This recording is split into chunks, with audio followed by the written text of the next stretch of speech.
Bonjour. Un excellent livre concernant le référendum d'initiative citoyenne vient de sortir en librairie. Il s'agit de ce livre, le référendum d'initiative citoyenne expliqué à tous, au cœur de la démocratie directe. Et nous avons la chance d'avoir en ligne ses auteurs, Clara Egger et Raoul Maniperton.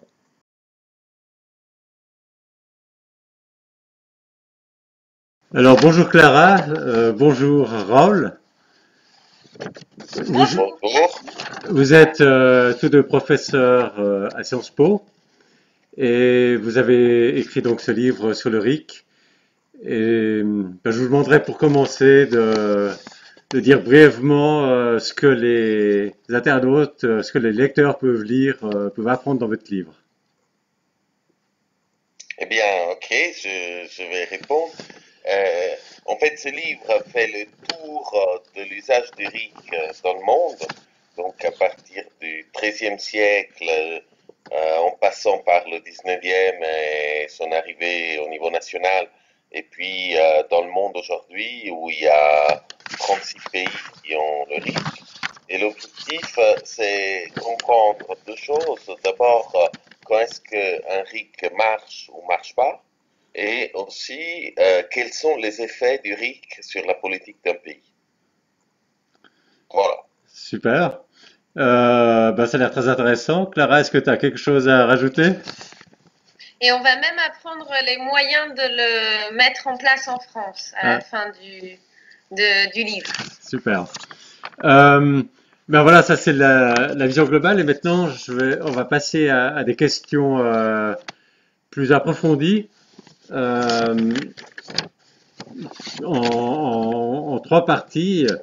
Et donc là, ça va être une sorte de dégustation parce qu'on va effectivement pas pouvoir parler de tout ce qu'il y a dans votre livre et même les questions les trois grands thèmes que j'aimerais discuter, on va pas pouvoir les discuter à fond. Pour en savoir plus, eh bien, il faudra lire votre livre. Mais le premier point, c'est cette première partie de mes questions, c'est qu'est-ce que le RIC et comment ne pas se laisser enfumer par de faux RIC. Et dans cette première partie, ma première question concerne le fait que le RIC, c'est une des choses dont on entend parler de la part de ceux qui sont pas satisfaits d'avoir simplement des élections de temps en temps. On entend parler du RIC, mais on entend aussi parler de constituante, où on entend parler de démocratie participative ou délibérative. Est-ce que vous pouvez situer le RIC là-dedans, par rapport donc à la constituante et par rapport à la démocratie participative? Tu vais. Allez. Euh, donc, si on commence avec la démocratie participative, peut-être la manière la plus brève de le dire, c'est que la démocratie participative vise à faire participer les gens, peu importe s'ils décident. Alors que le RIC vise à faire décider les gens, et peu importe s'ils participent. Donc, je vais m'expliquer.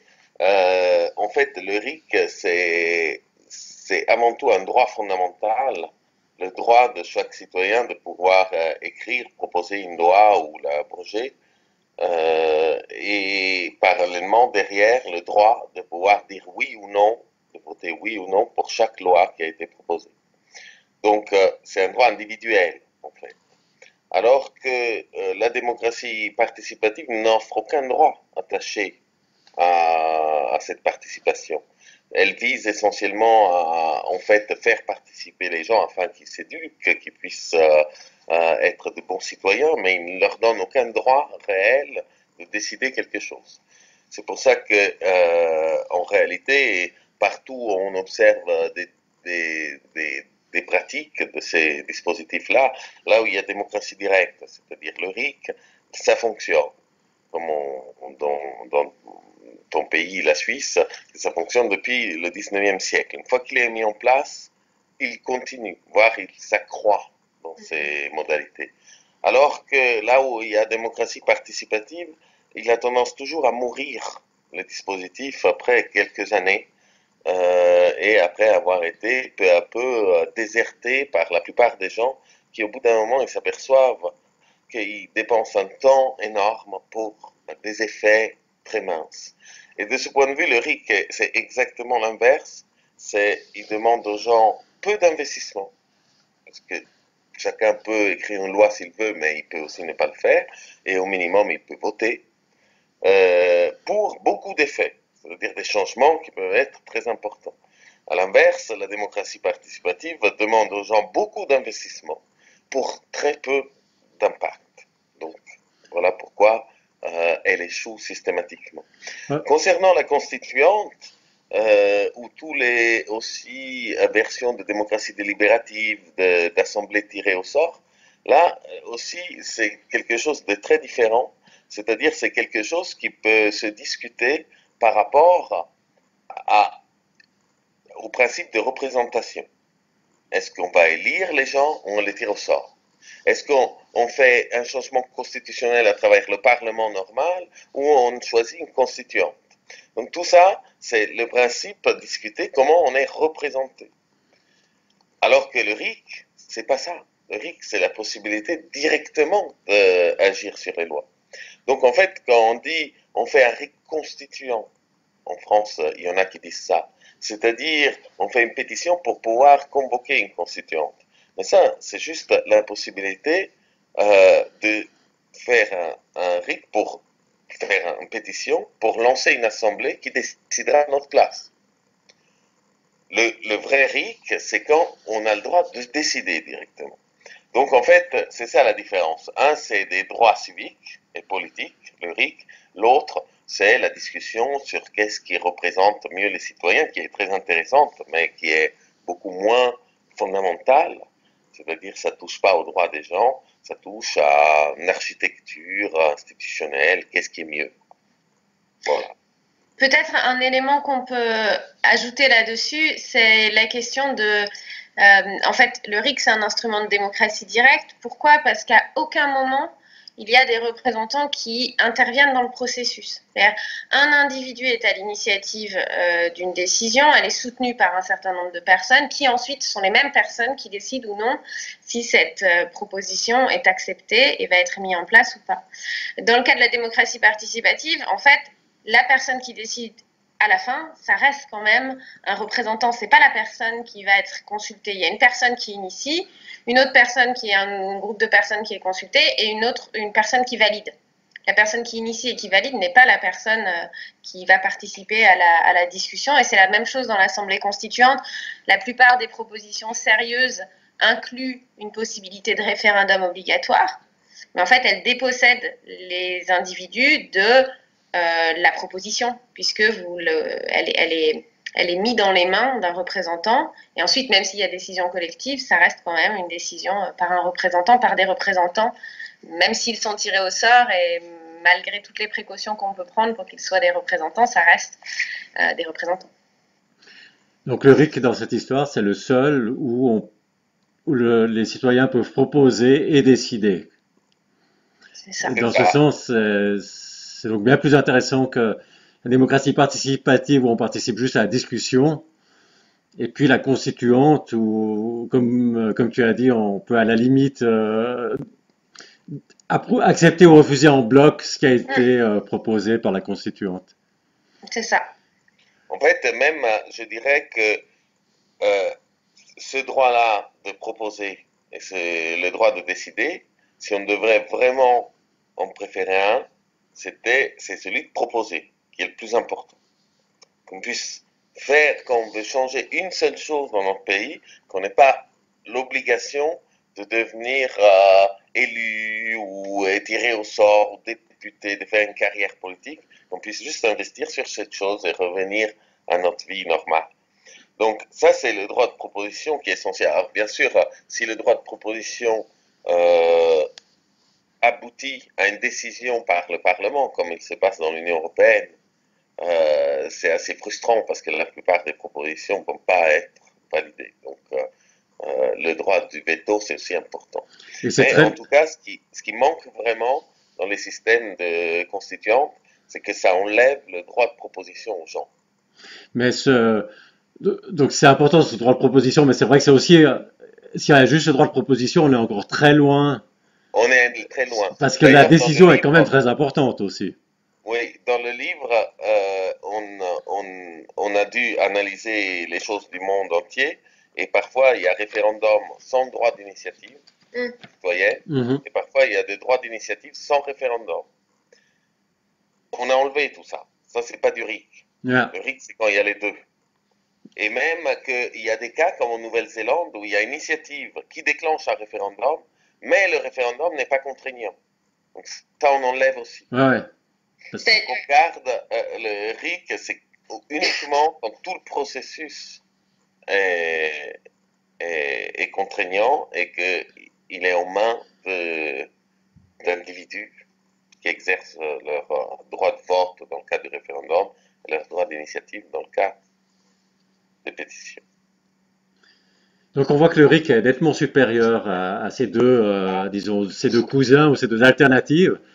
Et maintenant, si on choisit le RIC, euh, là vous parlez de différents types de RIC. Donc est-ce que vous pouvez parler un peu de ces différents types de RIC et dire s'il y a un type qui est meilleur que les autres? Bah, en fait, on a présenté dans le livre, c'est un peu un livre qui était destiné au débat français, mais on a présenté les variantes du RIC telles qu'ils ont été proposées, c'est-à-dire le RIC Carl. Le premier type de RIC, c'est le RIC constitutionnel, c'est le RIC qui permet de modifier tout ou partie de la Constitution. Donc, comme la Constitution, c'est la norme juridique la plus élevée, c'est-à-dire qu'à aucun moment, la décision peut être ensuite cassée par un représentant, puisque pour modifier la Constitution, surtout s'il y a référendum obligatoire, parce que souvent les deux dispositifs cohabitent ensemble, ça reste qu'on touche aux normes les plus élevées. Ensuite, il y a le RIC de type abrogatif. Là, c'est le RIC qui permet d'abroger une loi, qui est souvent plus facile d'accès que le RIC constitutionnel. Et l'idée, là, c'est d'avoir la possibilité de demander l'abrogation d'une loi qu'on considère pas adaptée ou pas conforme aux souhaits de la majorité. Un des exemples, ça peut être abolir une taxe, une mesure fiscale qui paraît injuste, un projet de développement urbain ou n'importe quoi d'autre, en fait. Le troisième type de RIC, c'est le RIC qui est appelé révocatoire, c'est-à-dire celui qui permet de révoquer un élu en particulier ou même de dissoudre l'Assemblée. C'est un dispositif qu'on connaît aux États-Unis sous le nom du recall en particulier. Et c'est un dispositif qui souvent permet aux citoyens de reprendre le contrôle du calendrier électoral, c'est-à-dire de reconvoquer après derrière d'autres élections. Et le dernier, c'est le RIC législatif. Et ça, c'est le RIC qui permet la proposition d'une loi dite ordinaire, c'est-à-dire que ce n'est pas des mesures constitutionnelles, c'est une loi ordinaire. Et c'est un instrument qui met en compétition la production de lois par les citoyens directement et sans les représentants, et la production de lois par les représentants. Nous, le RIC qu'on considère supérieur, c'est le RIC constitutionnel, pour en fait deux raisons principales.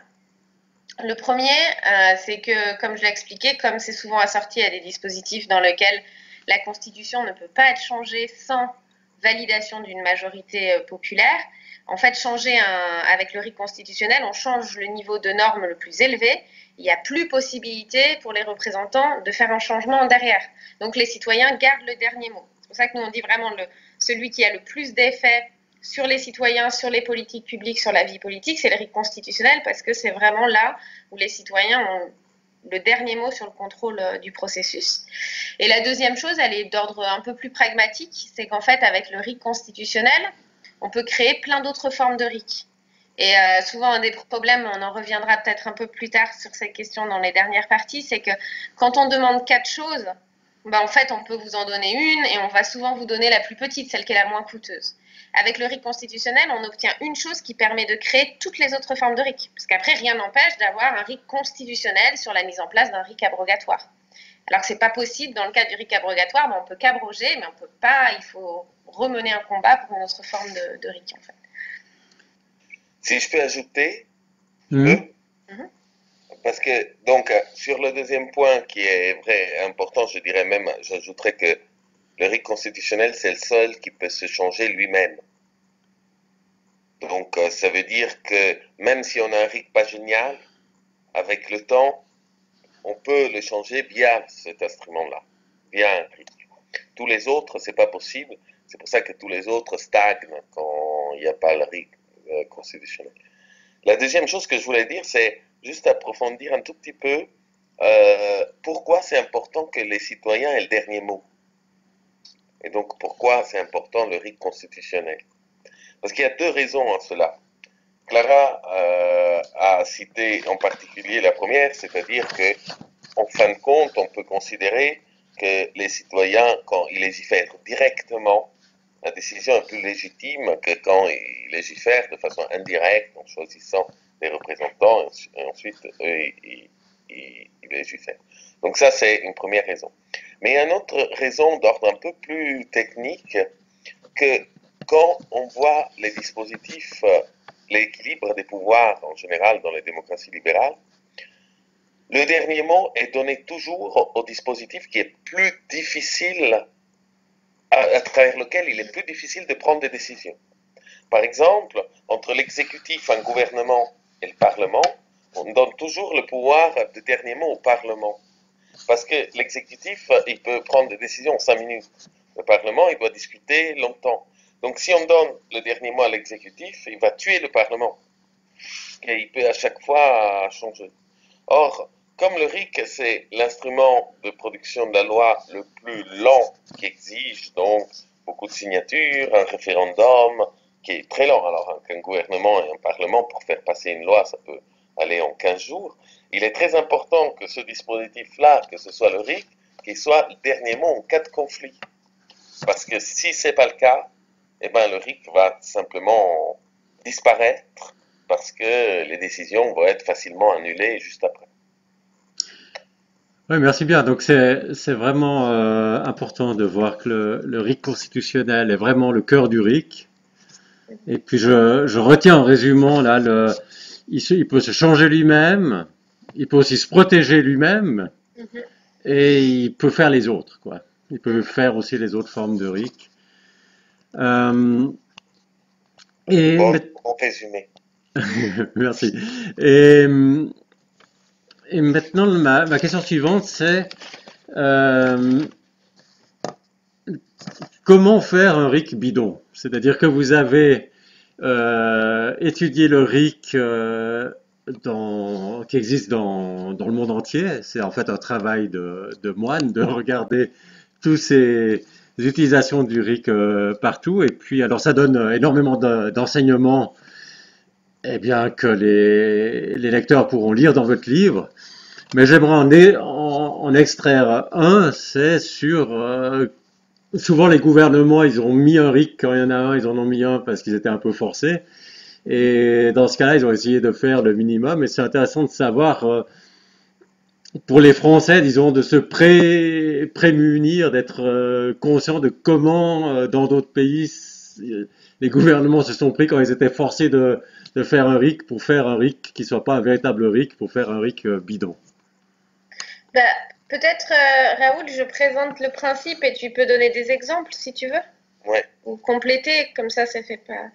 Alors, le premier aspect, puisque bon, je pense que tous ceux qui nous écoutent le sauront, mais le premier aspect qui est important, c'est faire un RIC sur des sujets limités, c'est-à-dire mettre des limites au nombre de sujets ou au type de sujets dont les citoyens peuvent s'emparer. Donc typiquement, on peut faire un RIC, mais pas sur les questions fiscales. On peut faire un RIC, mais seulement à un niveau de gouvernement. Donc là, par exemple, on a plein d'exemples de ça. Ça, c'est un RIC bidon, en fait. Le RIC, il doit traiter de tous les sujets pour avoir tous les effets escomptés, voire même il a des effets pervers si on limite justement les sujets sur lesquels il porte. Tu veux donner des exemples peut-être, Raoul, de ça? Bah, ça, c'est le plus courant qui existe, donc il y en a plein. Le plus proche, c'est en Italie, où il y a un RIC abrogatif. Donc, évidemment, pour limiter les sujets, il faut qu'ils ne soient pas constitutionnels. Et quand c'est constitutionnel, il est impossible de limiter les sujets. On peut les rendre plus difficiles d'accès. Mais par exemple, si on met un autre article de la Constitution qui dit ces sujets-là vont pas être traités par RIC, mais on peut changer cet article. Donc, de toute manière, Par contre, quand c'est pas constitutionnel, donc comme en Italie, eh ben, systématiquement, c'est interdit sur les questions fiscales, traités internationaux. Et parfois, c'est interdit aussi sur l'organisation des pouvoirs. Mm. Donc là, c'est le meilleur exemple, c'est voir la révolte qu'il y a eu française qui continue, qui d'ailleurs bloque le fonctionnement normal de la politique, qui est précisément sur les questions fiscales.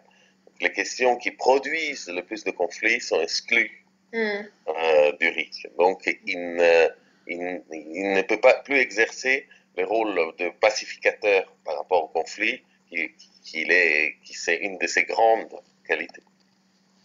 Le deuxième critère pour faire un RIC, on va dire potentiellement bidon ou avec des problèmes, c'est la question du seuil de signature. Et souvent, c'est la question qui est la plus, sur lesquelles on a le plus de questions parce que il y a des éléments absolus et un peu relatifs. Il y a le seuil de signature en nombre de signatures demandées. La proposition qu'on fait en France, c'est 700 000 par exemple. Mais ça, c'est aussi relatif à la taille de la population et à la possibilité de collecter ces signatures de façon facile sur un territoire restreint ou un territoire très dense avec beaucoup d'habitants. Tu veux donner des exemples de ça, Raoul, aussi? Oui, alors je profite pour revenir sur un point, c'est-à-dire que tout à l'heure, tu as dit les RIC sont concédés mal volontiers et du coup, on les rend mauvais. Sur le seuil des signatures, c'est plutôt un autre phénomène qui arrive. C'est le phénomène qui est arrivé en Amérique latine, par exemple en Bolivie, où il y avait, le RIC a été amené, non pas forcé, mais par des partis qui disaient il faut que le peuple décide. Donc des partis qui ont mis ça dans leur programme pour gagner. C'est quelque chose qui pourrait ressembler en France à la France insoumise. Or, ces partis-là ont mis effectivement un RIC, mais on va voir qu'en Bolivie, c'est 20% de la population qui doit signer une pétition, un cinquième. Alors on peut comparer, en Suisse c'est 2% pour les constitutionnels et 1% pour les abrogatifs, en Italie c'est 1%, en Californie c'est 5%, en général entre 1 et 5% un RIC vie. Si le pays n'est pas trop grand. Au-delà, c'est pas la peine. Donc en Bolivie, par exemple, il n'y a aucun RIC, 20% de la population, c'est juste pas possible. En Venezuela aussi, allez, on fait décider le peuple, on lui met 15%. Les gens doivent signer. Impossible. On est en train de parler de plusieurs millions d'électeurs. Et parfois, on ajoute à ça, c'est le cas du RIC russe, par exemple. On a le seuil de signature et on ajoute à ça une contrainte de représentativité ou de représentation géographique. Donc on dit, c'est tant d'électeurs, mais en plus représentant un certain nombre de régions. Donc dans un pays aussi grand que la Russie, c'est quasiment... En fait, il n'y a eu aucun RIC en Russie pour cette raison précisément. L'autre aspect lié au seuil de signature, c'est le temps qu'on donne aux personnes pour pouvoir les collecter, ces signatures. C'est pas la même chose si on donne 2 mois, 6 mois, ou alors le cas le plus impressionnant, c'est peut-être le RIC vénézuélien, c'est 3,5 millions de signataires en 3 jours. D'ailleurs, c'est quelque chose d'impossible. D'ailleurs, il n'y a eu qu'un seul RIC qui a été déclenché et qui a été déclenché par les signatures ont été collectées par les grands pouvoirs économiques. C'était un RIC de révocation de Hugo Chavez. Et en fait, seuls des groupes industriels ou économiques très puissants ont cette possibilité de collecter des signatures en ce temps record-là. Tu veux ajouter des choses? Oui, notre exemple peut-être, c'est en Croatie. Il y a un RIC abrogatoire qui a besoin de 10% de la population, qui est un seuil haut, mais comme c'est pas très nombreux, c'est pas très peuplé la Croatie, c'est quand même accessible, mais là, ils mettent en 15 jours, il faut avoir la signature. Donc là aussi, il y en a eu un seulement sur les questions de mariage homosexuel. Et puis le dernier élément, mais là on va peut-être passer un petit peu plus de temps pour en discuter, c'est la question des quorums. Puisque pour qu'une décision soit adoptée par RIC, on est d'accord qu'il faut que le oui obtienne la majorité. Ça, c'est la première condition. Et parfois, on a des RIC, et quand même un certain nombre, qui ajoutent une seconde condition pour que le vote soit valide. Cette seconde condition, elle peut être de type participatif, c'est-à-dire, et c'est souvent le cas, et c'est dans les débats français, on l'entend beaucoup, c'est l'idée de dire non seulement il faut que la majorité l'emporte pour le oui, mais il faut en plus que le taux de participation, il y ait 50% des électeurs qui se déplacent pour aller voter. Ça, c'est un quorum de type participatif, c'est-à-dire on met une contrainte sur la participation électorale. Tu veux en dire deux mots, Raoul, de ce quorum participatif? Oui, alors, il a déjà un effet il a un effet pernicieux en soi et plus des conséquences derrière très désagréables.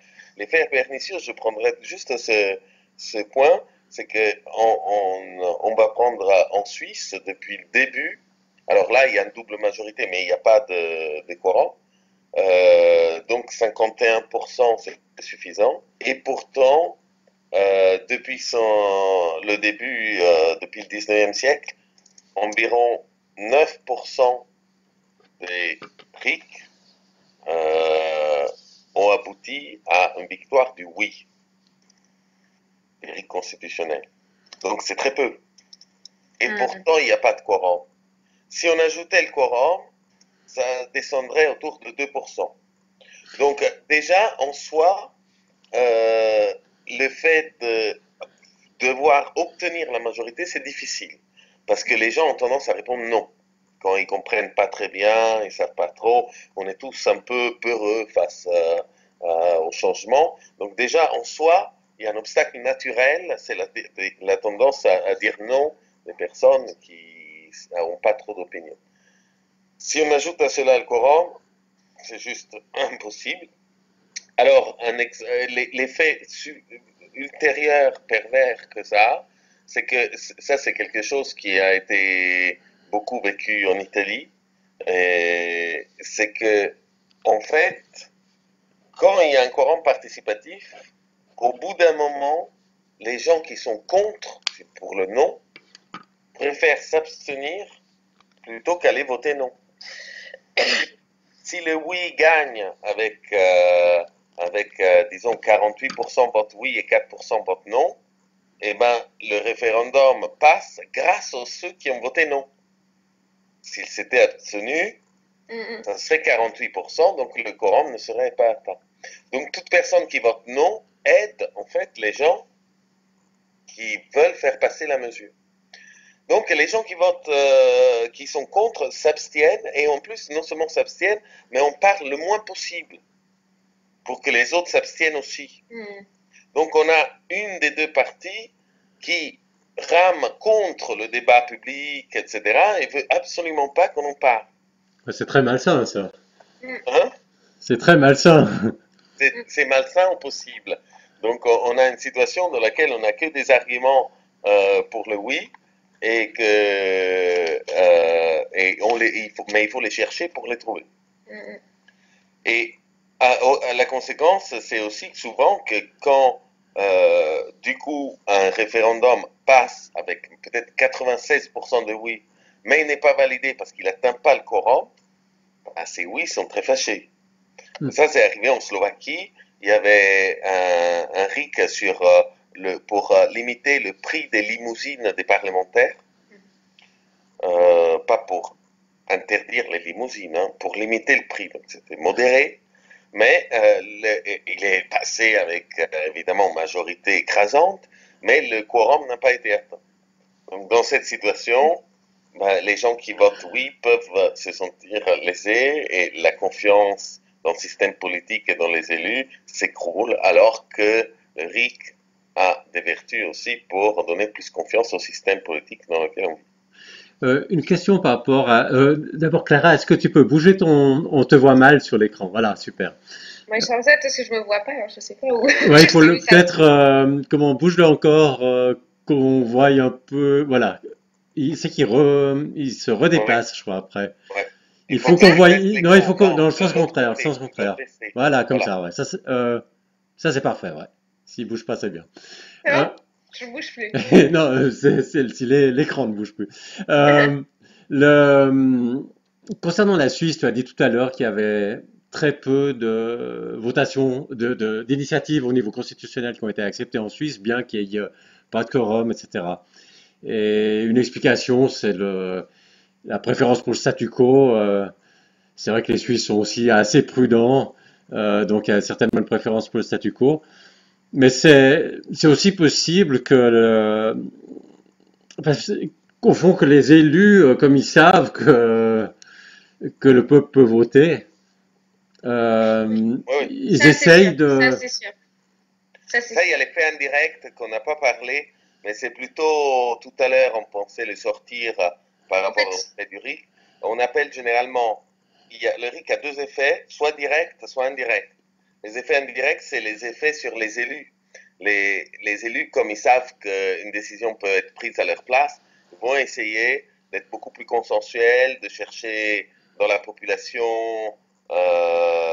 un consensus, ou du moins pas trop d'opposition par rapport. Donc le fameux système suisse consensuel, c'est une conséquence en fait d'un système qu'on pourrait croire qu'il est antagoniste, parce qu'il l'est, il crée un oui et un non, deux camps, mais en fait ça a comme effet que en fait les personnels, les représentants deviennent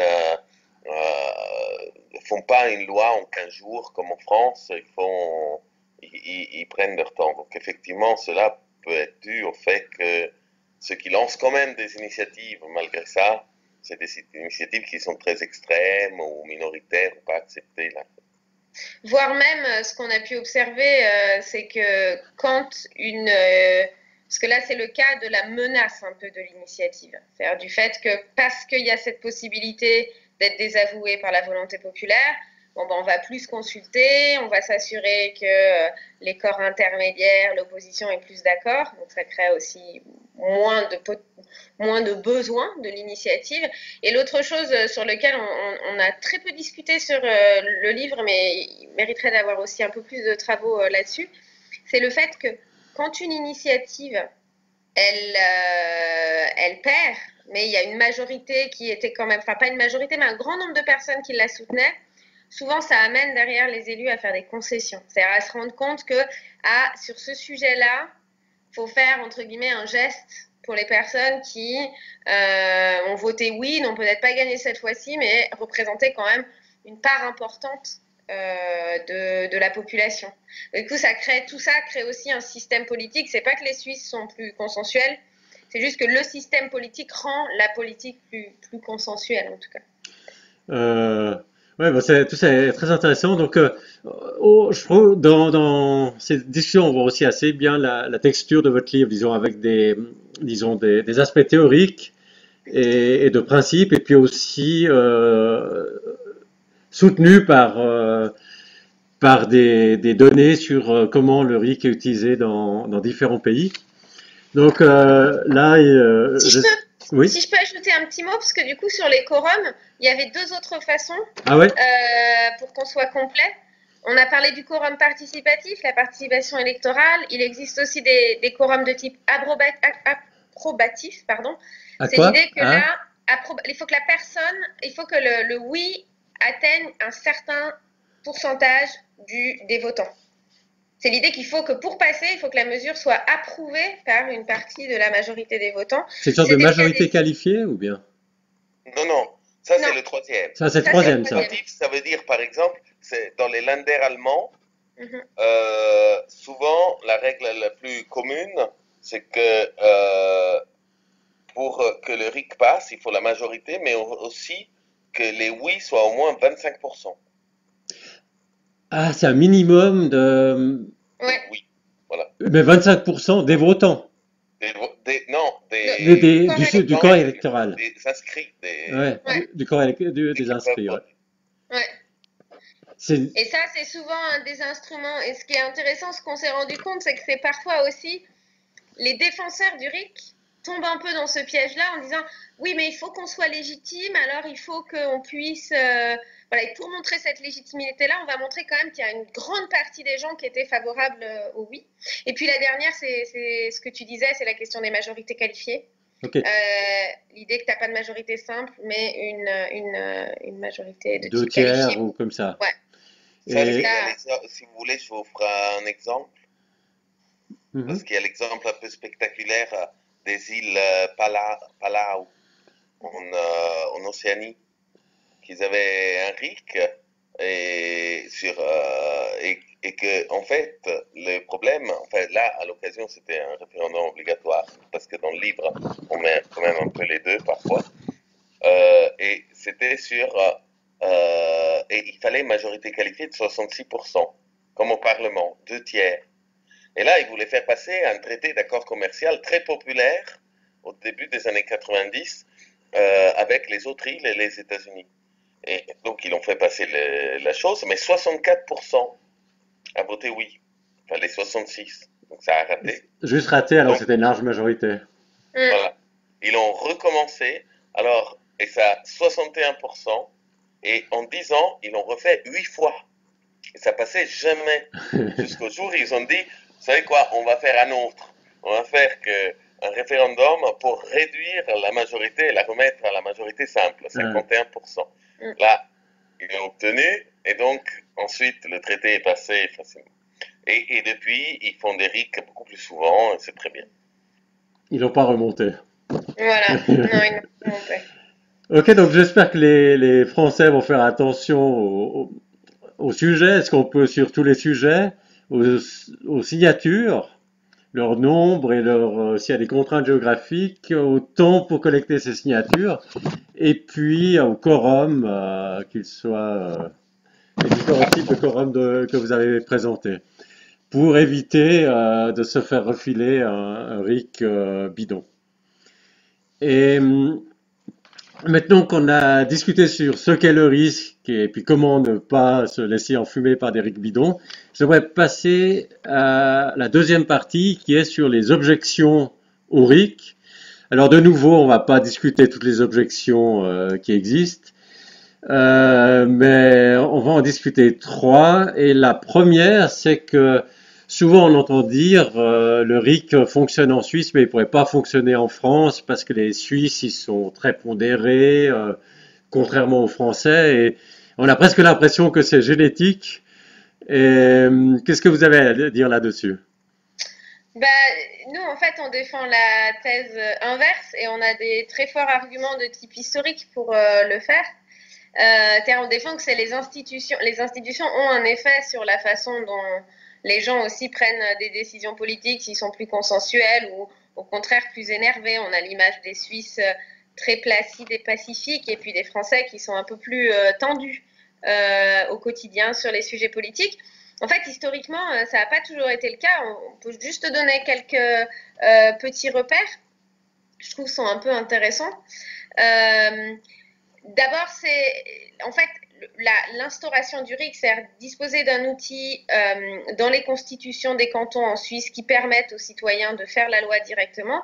Ça a été obtenu par un combat, et un combat qui a été long, qui a été violent, avec on est passé très très près de l'insurrection, il y a eu des scissions de cantons. Donc c'est quand même quelque chose qui ne s'est pas fait dans le calme le plus total. Et ce qui est intéressant, c'est qu'on a retrouvé des traces un peu dans la lecture de travaux historiques d'un mouvement qui était extrêmement proche de celui des Gilets jaunes, en fait, avec les Volksmänner, c'est-à-dire l'idée qu'il y avait ces personnes qui étaient des gens du peuple, alors le boucher un peu de la commune, qui défendaient l'idée que les gens puissent décider directement des sujets qui les concernent. Et ça a été un peu suite à la période où la Révolution française avait repris le contrôle mené à la reprise de contrôle de la Suisse et à l'instauration d'une république. Et on a quand même toute une période de 1800, 1803 à 1830 où les cantons s'enflamment sur cette question de la prise de décision et où chaque canton qui arrive à récupérer à avoir un RIC ou un référendum obligatoire, après, créer un peu des envies dans les autres cantons et on peut suivre ce mouvement avec certains cantons qui résistent, mais en tout cas ce mouvement de diffusion. Ça, c'est un élément fort, c'est que l'histoire de la Suisse n'a pas toujours été celle d'une attente, une décision un peu par nature. Ça a été l'issue d'une lutte politique. Tu voulais dire un mot, Raoul, dessus? Oui, juste une anecdote avec ça, c'est que non seulement il y avait le mouvement qui ressemblait à celui des Gilets jaunes, mais il y avait aussi les réactions d'une frange de la population avantagée qui était exactement identique à celle des réactions aujourd'hui. Et qui disait, donc, cette masse de braillards, moi je la connais, la tyrannie de la majorité, ils vont créer un pays en guerre avec des institutions barbares.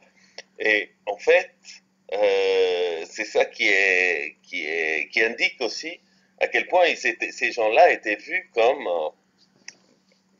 des barbares ne pouvant faire qu'une société de conflit.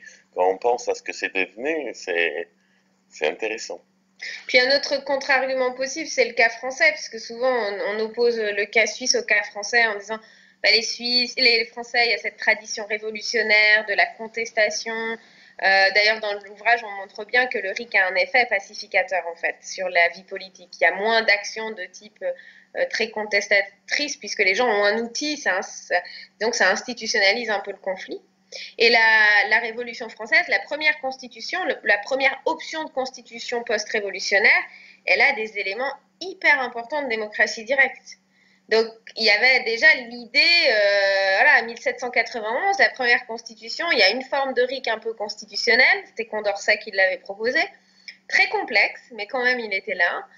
Une forme de RIC abrogatif, des mandats impératifs, des mandats limités à 1 an. Le suffrage universel masculin, il va être censitaire en Suisse. Donc, il y avait, dans l'histoire française, il y avait aussi cette option. À un moment post-révolution, elle a triomphé, l'idée de permettre aux citoyens d'avoir un rôle plus direct dans la fabrique de la loi. Elle sera enterrée parce que la France est au bord de la guerre civile, ça va être le début de la terreur. Et en fait, coup de victoire des libéraux qui étaient opposés à cette option-là, ils vont sortir une constitution qui n'a rien à voir avec le plan originel. C'est une constitution qui est fondamentalement différente et qui est opposée à ce que devait être celle qui devait s'appliquer après la terreur. Donc enterré avec la guerre et la terreur, Ouais. mais finalement jamais ressuscité. Jamais ressuscitée, et elle devait l'être. L'idée, c'était de suspendre l'application de cette constitution pour la remettre en place dans le temps de la paix, et en fait, tous les opposants libéraux vont sortir des tiroirs une autre constitution très différente et qui sera uniquement représentative. C'est très intéressant parce que c'est un point de l'histoire de France que je pense peu de gens connaissent. Mm. Et puis, pour ce qui est de ce que vous avez dit sur l'histoire de Suisse, je crois qu'il y a aussi peu de gens qui connaissent, même en Suisse, tous ces combats qu'il y a eu pour avoir la démocratie directe. Et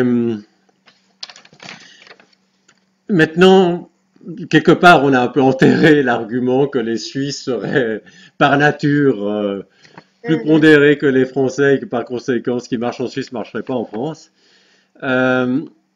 J'aimerais passer à un argument suivant qui est de dire que les citoyens sont trop bêtes, qui sont mal informés.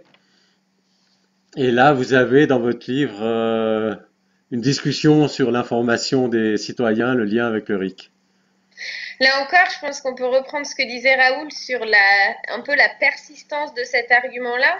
C'est qu'en fait, bon, là, il y a deux types de contre-arguments. Il y a un argument qui est de type un peu, on va dire, normatif ou théorique, et puis un argument qui est empirique. L'argument normatif et théorique, c'est que l'argument selon lequel les gens votent mal, sont manipulés, sont mal informés, etc., a toujours été brandi par les opposants de la démocratie.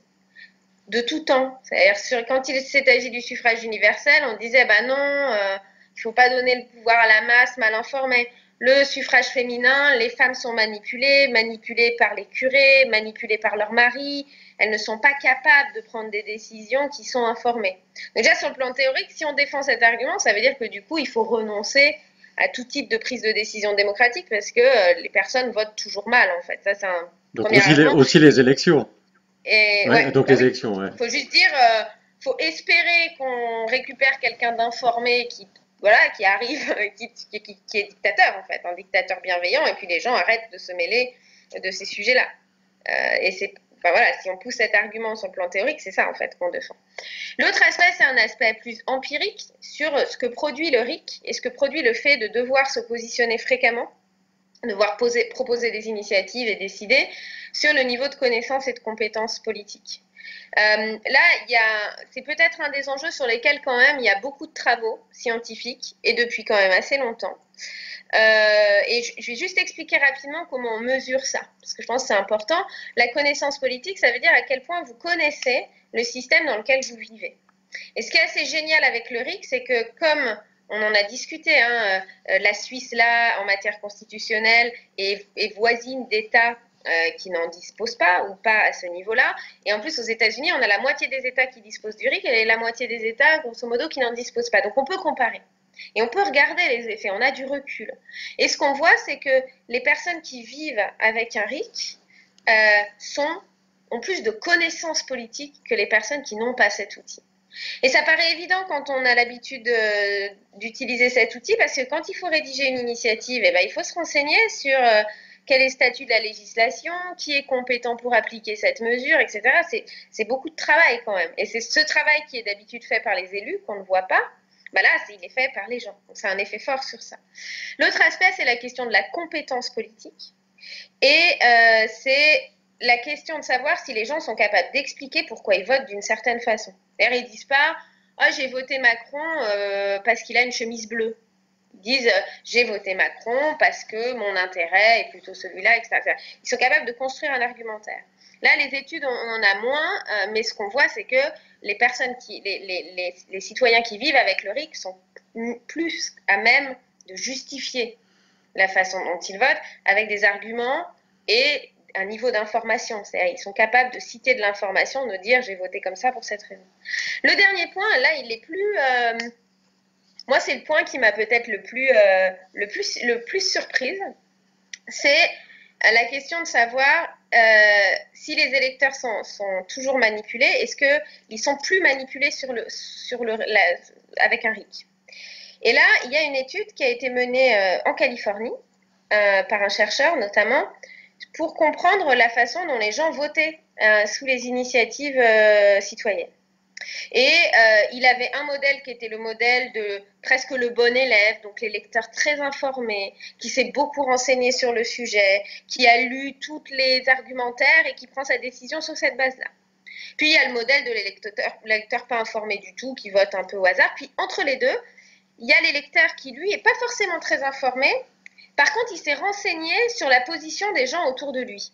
C'est-à-dire, il a dit, bah tiens, sur cette initiative, comment vote, par exemple, la société productrice de tabac, qui est obligée de rendre son affichage explicite, ou l'entreprise d'énergie, ou tel parti politique. Et le simple fait de savoir comment votent ces groupes-là permet de bien se positionner. C'est ça qui est intéressant. Tout ce positionnement des lobbies sur une série de lois ou des partis sur une série de lois, dans un système représentatif, on ne le voit pas. Où ça demande une énergie folle, il faut aller à l'Assemblée, regarder les explications de vote, les votes de groupe, etc. Dans le RIC, on le voit. Donc il suffit presque, ce dernier point, c'est presque, il n'y a même pas besoin d'être très très informé, il suffit de savoir un peu autour de soi comment les gens votent et comment les gens très différents de soi avec des intérêts très différents votent pour pouvoir se positionner. Je trouve que c'est quand même sympa comme résultat. D'ailleurs, Clara sort souvent, et ça m'a étonné que tu ne l'as pas sorti, il y a une étude qui établit l'effet, l'impact d'avoir le RIC. Ah oui, c'est vrai. Et en fait, une étude en Suisse. Il y a d'autres facteurs qui nous rendent plus informés. Par exemple, il y a étudier plus. Donc, qu'est-ce qu'il faudrait faire? Pour évaluer l'impact, on peut mesurer quel est le niveau d'études qu'il nous faut pour être aussi renseigné que quelqu'un qui n'a pas d'études, mais qu'il a un RIC chez lui. Eh bien, en fait, la différence, c'est on obtiendrait le même niveau de connaissance si on amène tout le monde au bac. Donc, il faut beaucoup de dépenses d'éducation pour obtenir le même résultat que simplement introduire un RIC. Ça, c'est un aspect. Et juste pour ajouter, tout simplement, il y a, au-delà de cet effet que le RIC rend les gens plus informés, et puis on a des outils pour ne pas être manipulés, voilà. Ce qui est d'ailleurs, souvent on dit, en Europe, les dernières 10 années, on peut prendre plusieurs, enfin, c'est même difficile, je dirais impossible, on n'a pas trouvé un seul référendum dans lequel tous les partis d'initiatives pariques, hein, d'initiatives gouvernementales, dans lesquelles tous les partis et tous les médias étaient favorables à une option, et c'est cette option qui a gagné. On n'en trouve pas. C'est systématiquement l'autre. En France, en 2005, c'est le non qui a passé, alors que tout le monde était pour le oui. Au Brexit, c'est pareil. En Italie, c'est pareil. À chaque fois, s'il y avait la manipulation était si importante, on devrait observer le contraire. Il y a une dernière chose, c'est que la façon dont... Parce que là, on est en train de parler des systèmes qui ont le RIC le plus ancien, c'est certains États de l'Ouest des États-Unis et la Suisse. Ce sont des pays qu'on ne peut pas dire que depuis, c'est le bordel. C'est des pays qui, on peut critiquer des choses, mais qui vont très bien. Et pourtant, toujours, surtout quand on pense les États-Unis de l'Ouest, qu'à l'époque, au XIXe siècle, les gens votaient alors qu'il y avait un taux d'analphabétisme énorme.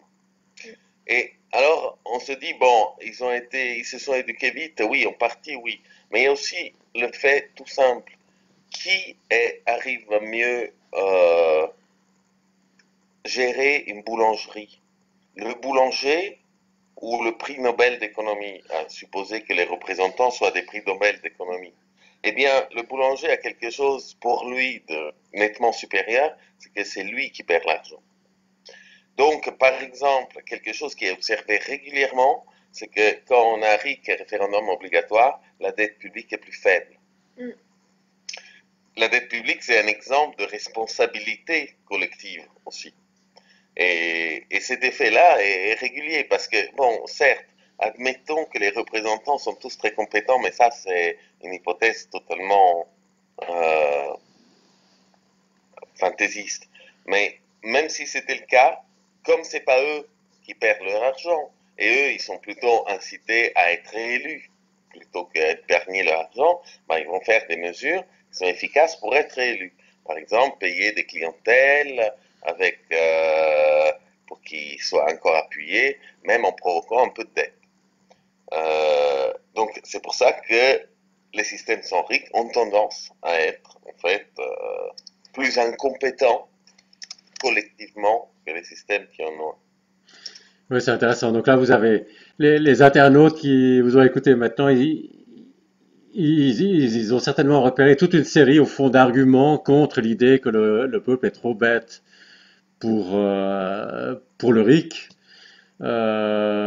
Il faut pas tant de connaissances que ça, finalement. Le RIC lui-même a un effet formateur, et puis vous avez apporté encore d'autres arguments.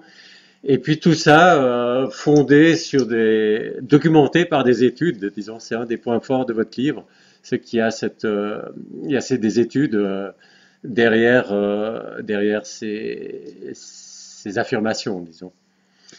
Et maintenant, j'aimerais passer à une troisième objection par rapport au RIC, c'est que le peuple est trop méchant pour qu'on puisse lui confier de prendre des décisions.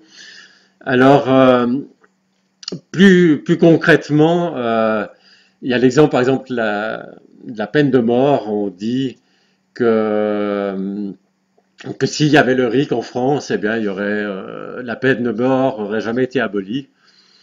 Sur cet exemple précis, par exemple, qu'est-ce que vous trouvez quand vous regardez ce qui se passe internationalement? Oui, vas-y. Tu veux que je commence? Je fais juste un exemple. Juste, Raoul, Hein, oui. si tu peux juste baisser un tout petit peu, voilà, c'est parfait, ouais. C'est parfait, ouais. Je prends juste un exemple, je prends la peine de mort et un autre, parce que ça c'est très frappant. Généralement, on peut dire, il faut se méfier des anecdotes, donc on a pris l'ensemble des référendums qui sont faits, et donc que Clara va un peu illustrer. La seule chose, c'est je voulais illustrer le poids de l'anecdote. On peut dire, la Californie, ou même le Colorado, a le RIC, et il a la peine de mort. Et en plus, la Suisse, qui a le RIC, a donné le vote aux femmes en 1971, c'est-à-dire 27 ans après la France. tout ça, c'est des retards. Mais maintenant, inversons juste les choses. On va prendre le vote des femmes au Colorado et la peine de mort en Suisse. Le vote des femmes au Colorado, c'est en 1893 voté par référendum, c'est-à-dire 51 avant la France. Et la peine de mort ensuite, c'est 1938 voté aussi l'abolition, et que donc en France c'est 1981. Donc en fait, en inversant simplement les exemples, on a l'impression que le RIC tout à coup devient hyper gentil.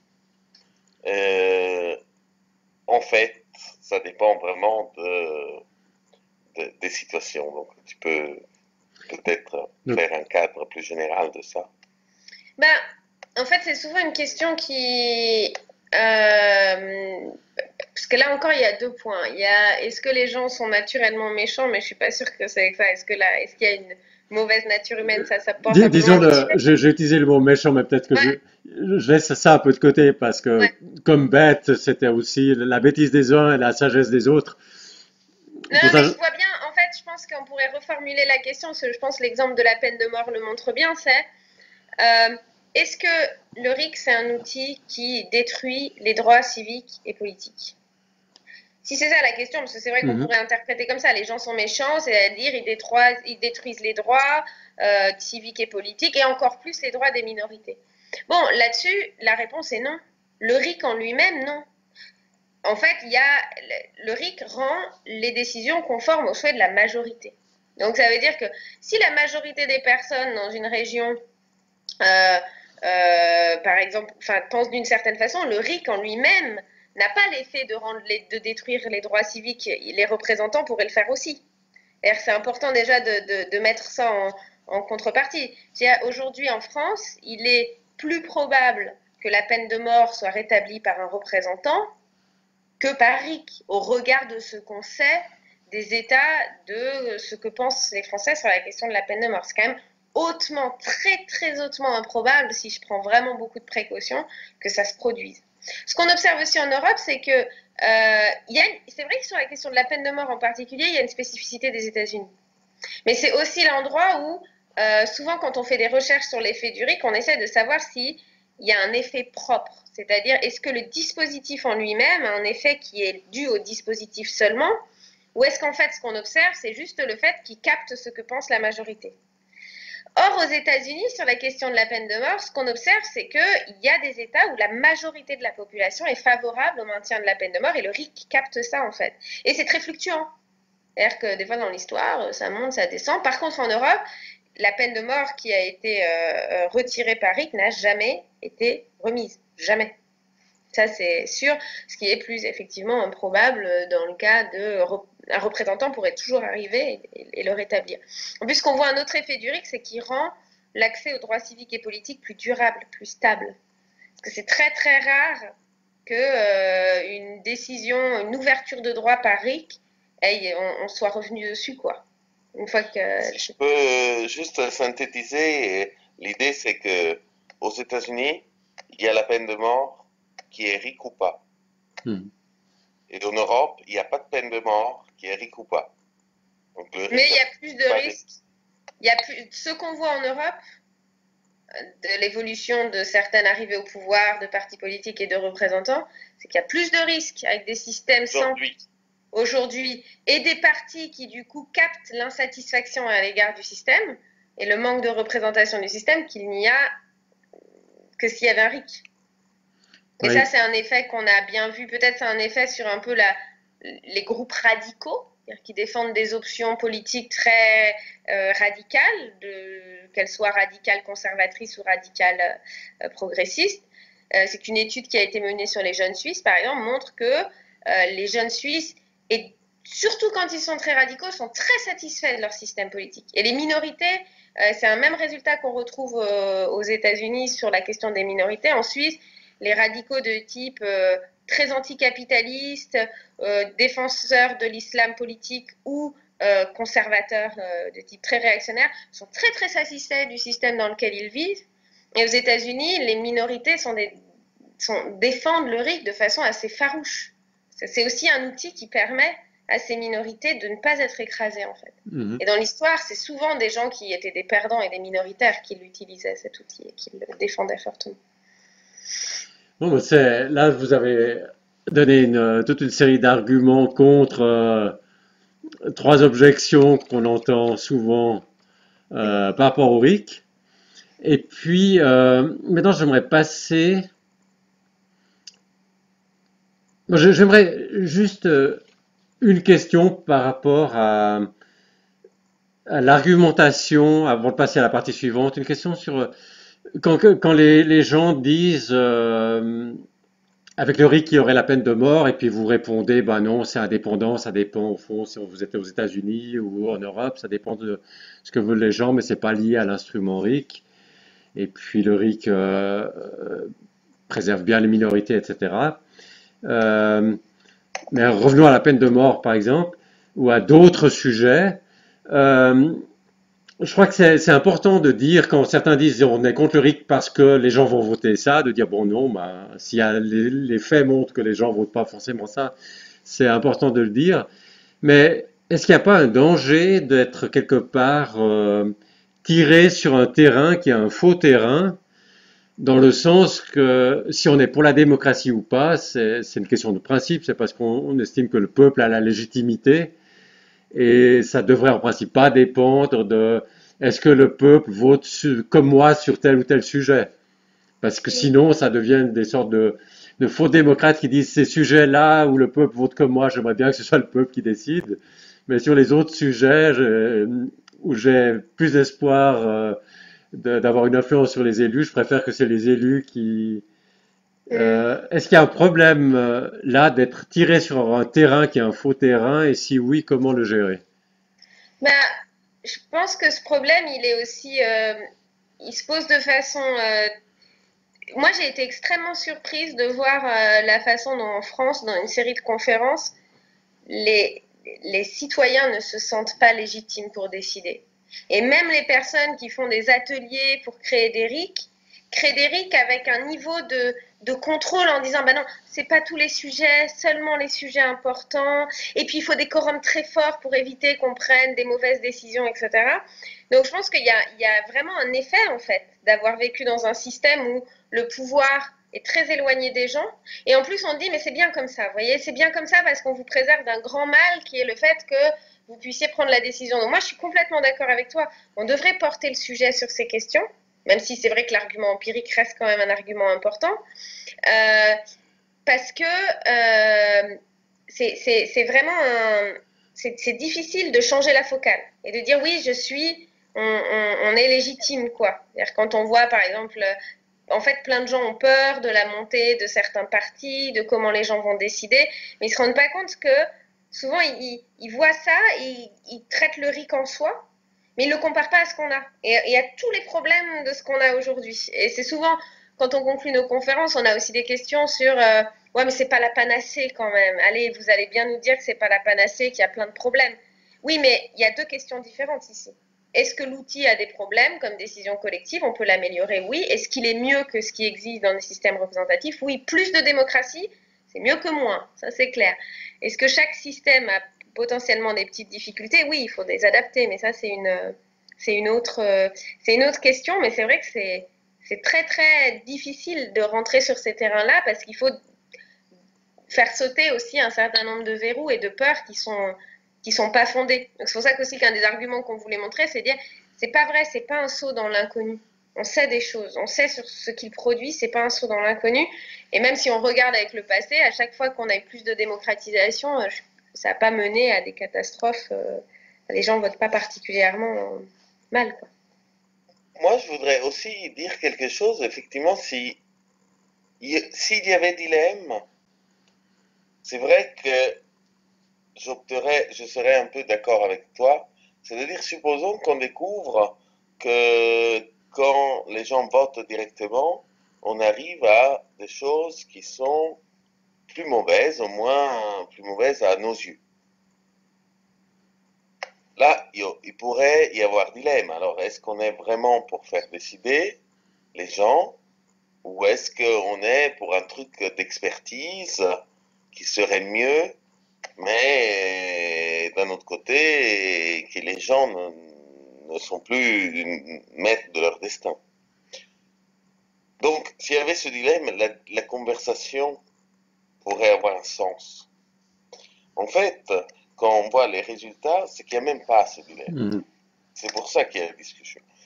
Oui, la démocratie en soi, déontologiquement, c'est mieux. Et en plus, quand on discute sur les questions genre peine de mort, il n'y a pas de problème, puisque si quelqu'un est pour la peine de mort et me dit au secours, si on met un RIC, on n'aura jamais la peine de mort, moi je peux lui répondre, non, non, t'inquiète pas, ça change rien. Comme aussi quelqu'un qui est contre la peine de mort, je réponds la même chose. Par contre, si quelqu'un est pour la dette publique, pour des dépenses pharaoniques, par exemple, il me dit, oui, oui, moi je veux m'endetter. Là, je dis, ah, alors effectivement, il ne faut pas le RIC. Mais qui va me dire ça? Ou quelqu'un qui me Non, dit, non, non, il faut que... Voilà. Donc, les effets qu'on voit propres du RIC sont vraiment des effets objectivement positifs. Pour ce qui est de tous les droits de chacun, c'est quelque chose qui, très heureusement, n'a pas d'effet. Donc, c'est bien le fait que ça mérite d'être discuté, quel que soit le sujet, et mis sur la place publique et essayer de choisir la bonne option. Mais je crois que c'est important que même, par exemple, tu prends l'exemple de la dette publique, même si ça a tendance plutôt à faire baisser la dette publique, et même pour ceux qui considèrent que c'est bien d'avoir des grosses dettes publiques, euh, au total, c'est qu'il y a quand même l'argument de légitimité Ouais. si le Non, mais peuple ce en que je veut veux pas. dire, c'est que personne ne pense qu'il faut avoir une grosse dette publique en soi. Il y a des gens qui pensent que c'est bien la dette publique pour relancer l'économie. Mhm, Mais du coup, c'est les types de dépenses qu'il faut faire. mhm, Mais en soi, avoir des dépenses inutiles mhm, ouais. et nous endetter, mais qui peut être pour ça? Ça n'existe pas.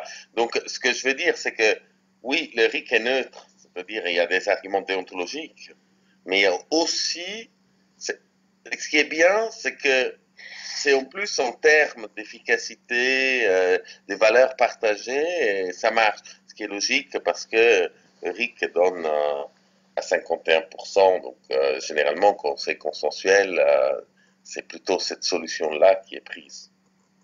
Ben, c'est sûr. Ouais. Parce que là, c'est encore un argument, puisque tu nous invitais à pas que réfléchir sur des arguments en termes de conséquences et empiriques. Moi, j'essaye de penser aussi pourquoi, presque théoriquement, c'est improbable que les décisions euh, soient très néfastes ou soient très problématiques, parce qu'en fait, chacun, quand je vis sous un RIC et que les décisions sont prises collectivement, chacun, moi, j'ai plutôt intérêt à ce que mes droits soient protégés. C'est exactement la façon dont le RIC constitutionnel a pu être, enfin le référendum obligatoire pardon constitutionnel a été défendu notamment par les progressistes aux États-Unis. C'était l'idée de dire oulala, s'il y a bien un groupe de personnes qui vont être très vigilants à ce que les droits de chacun soient pas bafoués, et ben c'est ceux qui risquent d'avoir leurs droits Oui, bafoués. mais là-dessus, théoriquement, il pourrait y avoir la question des minorités. Par exemple, Oui, pourquoi mais en tu peux Suisse, toujours te retrouver en attends, minorité. Tu peux pourquoi toujours en te retrouver en Suisse, en minorité. 1938, Euh, les romanches, qui étaient 0,5% de la population, ont obtenu le statut de langue nationale, alors qu'en Espagne, en 2019, les Catalans, qui sont 20% de la population, n'obtiennent pas le statut de langue nationale. Alors on peut dire, bon, quand il y a le RIC, la minorité linguistique a été mieux protégée que là où il n'y avait pas de RIC.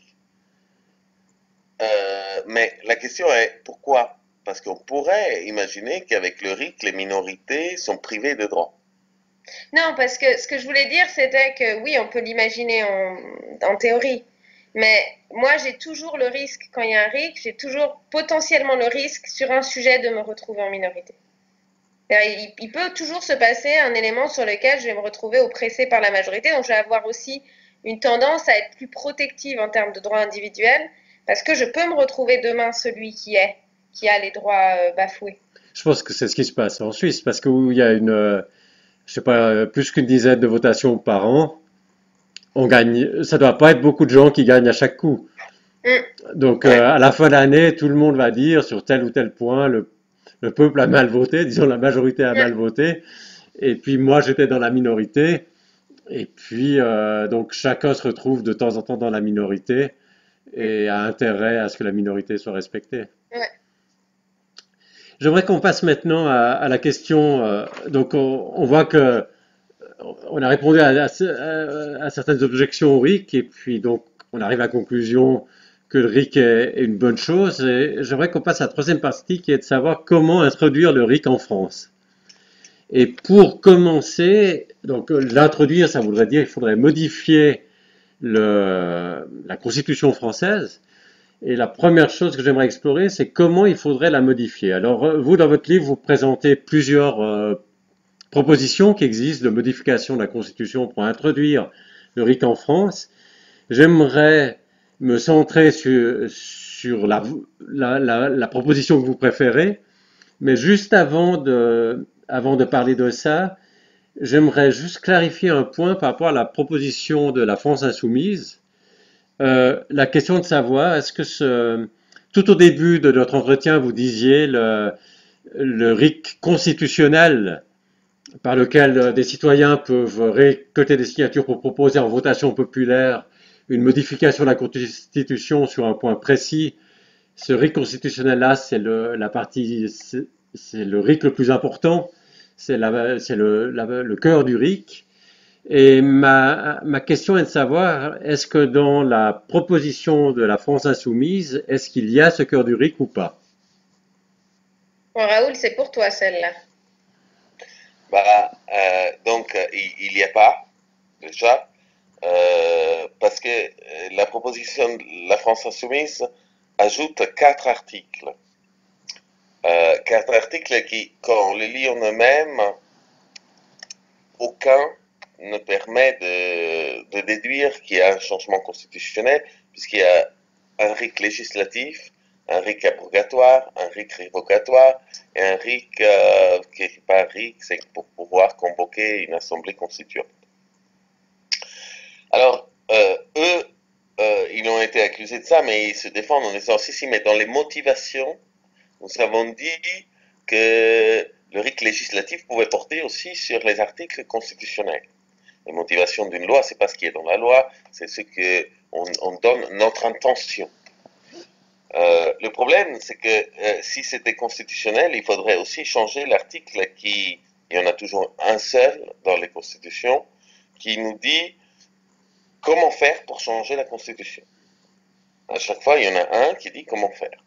Or, il y a une procédure qui est très claire en France, et la proposition de la France insoumise ne l'a pas touchée.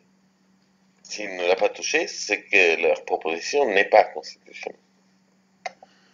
Quelles que soient les bonnes intentions qu'ils affichent dans leur motivation. Et juridiquement, donc, l'exposé des motifs, est-ce qu'il a une valeur juridique quand on va essayer d'interpréter, admettons que ce soit accepté, que donc la Constitution française soit modifiée comme le propose la France insoumise.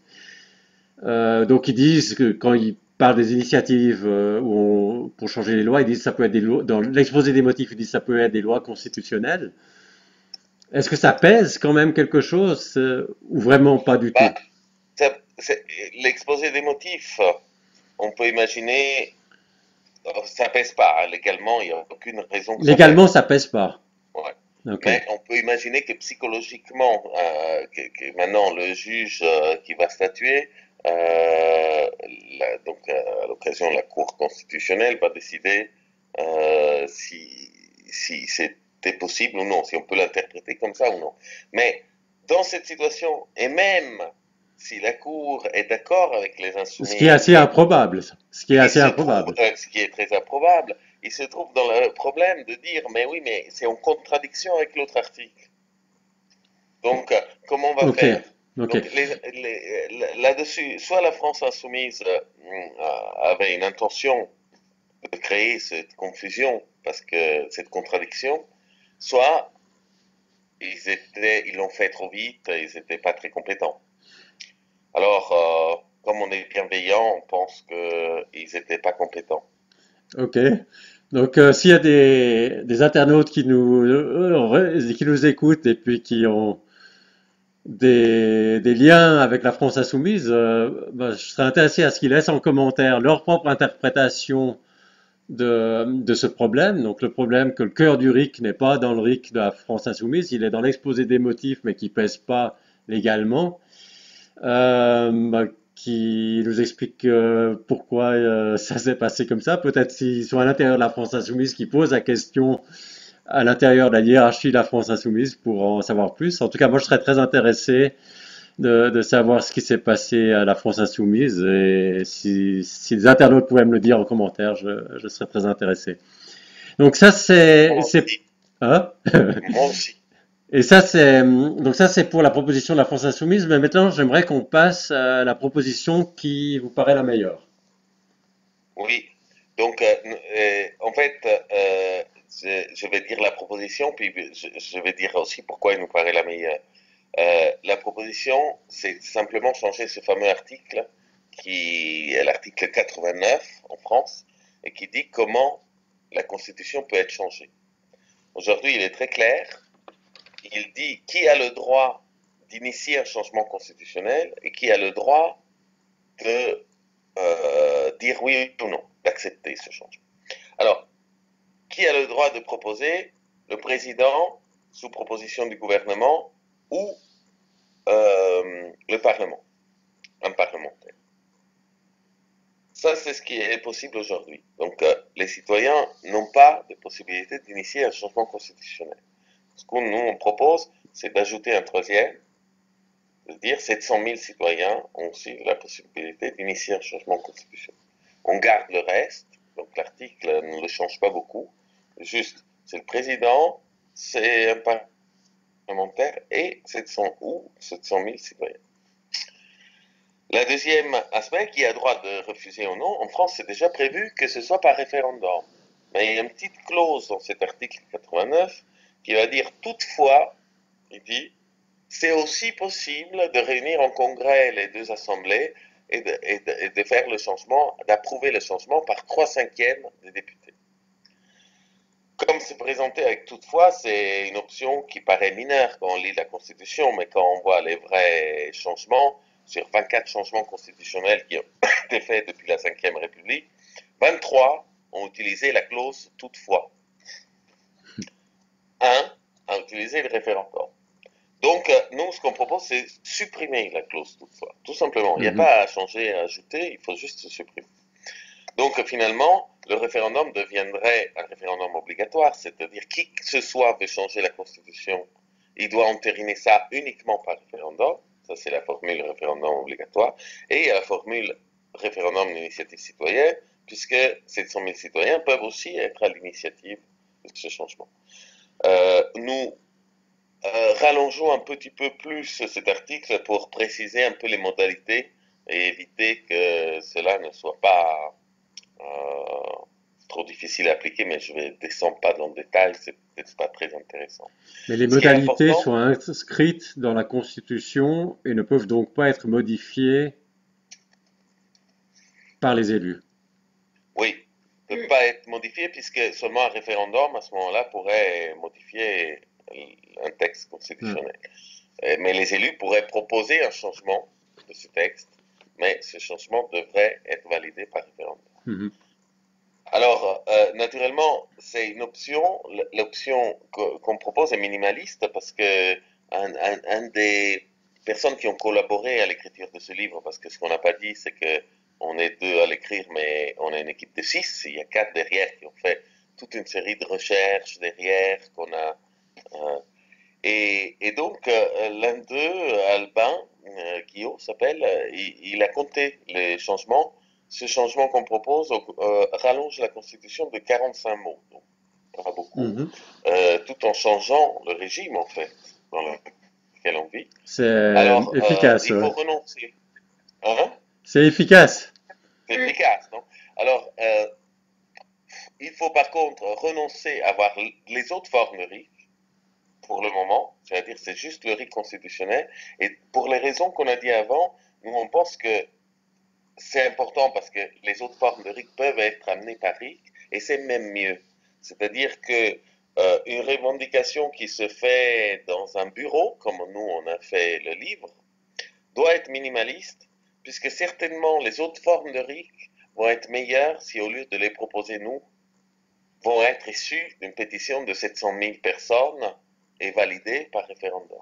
Donc c'est en fait le RIC qui permet la porte d'entrée à d'autres RIC, voire à une amélioration de ce RIC lui-même constitutionnel. C'est pour ça qu'on pense qu'il est mieux que d'autres formules qui sont plus complètes, mais qui du coup exigent des changements très gros et qui ne permettent pas, pas ou le permettent, mais du coup cette possibilité de fabriquer des RIC par RIC. Donc on ouvre la porte et puis après, une fois la porte ouverte, on peut étendre ou approfondir le RIC. Voilà. Maintenant, stratégiquement, est-ce que c'est, disons, un argument pour qu'on pourrait aussi donner pour cette approche, c'est de dire, ben, il y a moins d'angles d'attaque si c'est plus restreint. Donc, éviter d'accumuler les noms des gens qui s'opposent à une partie. Par exemple, si je pense au RIC révocatoire, on peut être démocrate et être sceptique sur le RIC révocatoire du moment il y a déjà une votation populaire qui est déjà prévue, c'est l'élection suivante. On peut aussi, même si on est pour le RIC révocatoire, on peut vouloir il se passe très rarement, donc vouloir absolument que les modalités soient telles que ça se passe très rarement. Donc, il y a des tas d'angles sur lesquels des gens pourraient ne pas être d'accord. Et en ne mettant pas du tout, par exemple, le RIC révocatoire, on évite toutes ces disputes. Ça, c'est le point positif pour cette approche. Mettons le point négatif, on pourrait dire le RIC révocatoire en ce moment, Macron est pas très populaire. Il y a beaucoup de gens qui aimeraient pouvoir le révoquer. Et peut-être que s'il y avait le RIC révocatoire dedans, ça ajouterait des forces de soutien à la réforme. Comment vous voyez les choses là? Ben, Oui. il y a deux points là-dessus. Il y a la question du niveau de soutien qu'il faut pour la réforme. Et je pense que pour cette question-là, si on obtient le RIC, enfin, si il y a une victoire sur le RIC constitutionnel, en plus dans le climat actuel, on risque très probablement d'avoir un RIC révocatoire qui soit mis en place très rapidement après. Donc ça, c'est un premier aspect. C'est qu'est-ce qui galvanise un peu de soutien. Le risque de galvaniser beaucoup de soutien autour de plein de mesures différentes, bah, c'est qu'après, en fait, on se disperse et qu'on laisse la possibilité aux représentants de dire ça je prends pas, et en fait, on n'est plus décisionnaire du processus. Alors que si nous on fait le pari qu'avec une mesure précise qu'on martèle, c'est quand même très compliqué après de pouvoir dire ah bah ça tiens, je prends pas le RIC constitutionnel mais je te donne un RIC très local sur très peu de sujets. Ça sera un aspect aussi un peu plus. Je l'ai dit dans le livre, donc dans ce chapitre, on a analysé 3 changements, exprès 3 propositions qui ont été avant de faire la nôtre. Et en fait, ce qui est important, c'est que par exemple, il y avait une proposition qui a beaucoup circulé et qui proposait les 4 RIC, dont le RIC constitutionnel. On a expliqué en quoi on pensait que c'était pas forcément la mieux. Mais cela dit, il va de soi que du moment qu'il y a une proposition quelconque qui l'emporte, même si c'est pas la nôtre, qui propose dedans la possibilité de RIC constitutionnel, nous on s'appuie, enfin c'est pas, il n'y a pas une dispute sur quel type de RIC va être mis en place. Il y a juste un débat. Donc il y a plusieurs propositions. Il faut effectivement éviter de se diviser, Voilà. que les partisans du RIC se divisent sur différentes versions. Mais est-ce qu'il y a quand même un minimum qui doit être dedans pour que ça vaille la peine, disons, pour que ça... Est-ce que vous soutiendrez à quel moment un RIC devient bidon? Disons, à quel moment... Le RIC devient bidon quand c'est pas constitutionnel. Ouais, c'est ça. Quand il n'y a pas le cœur du RIC qui est le RIC constitutionnel. Voilà. Donc c'est pour ça que la nôtre est minimaliste. Ouais. Ça veut dire que, quelle que soit la proposition, Je pense qu'il doit inclure au moins quelque chose comme la nôtre. Après, on peut jouer, il peut être un peu différent sur le seuil de signature. Il ne faut pas qu'il soit trop élevé. Il faut être un peu différent sur le temps. Les 4 trucs qu'on a dit tout à Ouais, l'heure, le temps de record. Les quorums, ils avaient mis dans l'article qu'on critique un quorum, une majorité qualifiée. ouais, Et ça, bon, on trouve Mm. que c'est juste suicidaire. Mais quand on respecte les 4 principes, c'est-à-dire pas de limite de sujet, donc constitutionnel, seuil de signature pas très haut, temps de récolte acceptable et pas de quorum, à partir de là, nous, il faut quelle que soutenir, soit ouais, la ouais, proposition, ouais. voilà. À la limite, quelqu'un où il y aurait tout ça, s'il y a une proposition, il y a tout ça, puis il y a le RIC révocatoire, par exemple, et quelqu'un serait pour le RIC, mais contre le RIC révocatoire, eh bien, il devrait aussi l'accepter, parce que si c'est accepté, il pourra toujours lancer une initiative pour enlever le RIC Exactement. révocatoire. Tout à fait. Donc, Surtout qu'on a, par ailleurs, dans les études qu'on a fait, on a observé que le RIC révocatoire est très utilisé dans les lieux où le RIC normal ne marche pas. Alors que quand il y a un usage courant du RIC, euh, le RIC révocatoire n'est pas très utilisé. Les gens n'ont pas très envie de chasser. Il y a 7 cantons suisses qui ont un RIC révocatoire, ils ne l'utilisent jamais. Donc, je ne sais même mhm. pas si les Suisses savent d'avoir ça. Disons, Alors que, par exemple, au Pérou, le RIC ne marche pas du tout. Et du coup, un élu sur deux a une procédure de révocation contre lui. disons qu'on a été aussi un peu ambitieux parce qu'on a senti un. C'est quand même assez rare qu'un mouvement social dans l'histoire se cristallise sur une mesure qui est une mesure institutionnelle et très précise. Donc on s'est dit, bah voilà, faut profiter du moment pour proposer peut-être ce qu'il y a de maximal, même si dans l'histoire, on a même les meilleurs endroits au début, le seuil suisse était extrêmement haut du RIC constitutionnel. Donc il y a eu aussi un processus petit à petit. Moi, par exemple, je suis pas défavorable du tout à l'idée d'un RIC abrogatif. Je pense qu'aussi il a un fort effet sur comment les représentants font la loi, comment ils prennent. Pour moi, c'est pas le meilleur, mais c'est aussi un qui a un effet très fort non seulement sur la possibilité qu'ont les citoyens de s'opposer à des lois, de résister à des lois, et sur les représentants, mais c'est pas quelque chose de type propositif. Ouais, effectivement, il y a ce que j'appelle le chemin des bidons, c'est-à-dire c'est d'avoir des RIC bidons et puis d'essayer de les rendre de moins en moins bidons pour aboutir à un véritable RIC à la fin. J'appelle ça le chemin des bidons. Mais c'est vrai que maintenant, il y a une option d'un autre chemin, d'un chemin qui mène tout de suite à un vrai RIC. Et ça serait un peu dommage de prendre le chemin des Ouais, bidons. c'est clair, c'est clair. Mais le Surtout, il y a chemin des bidons, ça marche pas super bien parce que là où il y a des RIC juste abrogatoires, il y a systématiquement des limites. Les questions fiscales sont. Et même s'il n'y a pas de limite et les parlementaires le mettent un jour, on peut rien faire. Ouais, Puis Donc c'est en surtout, fait, il y a bidon et bidon, et je crois qu'il faut faire attention, parce que dans le débat, on a parlé d'Éric Bidon parce qu'ils étaient pas constitutionnels, et puis d'Éric qui sont bidons parce qu'en fait, ouais, ils ont un problème, ils peuvent pas être utilisables. Et typiquement, en France, le débat, il se porte beaucoup sur quel RIC on va donner pour qu'il soit sans effet possible. Donc on parle d'un RIC local dans une situation française où les communes et les collectivités locales ont très peu de pouvoir. Ça aussi, c'est pour moi presque le RIC local, c'est l'exemple en France du RIC bidon. C'est-à-dire, très bien, au niveau local, vous faites vos trucs sur toute une série de sujets qui ne sont pas importants. Et puis au niveau national, on va décider entre nous, mais amusez-vous un petit peu sur ces questions locales. Donc, un RIC local, pour moi en tout cas, n'engendrera pas un RIC.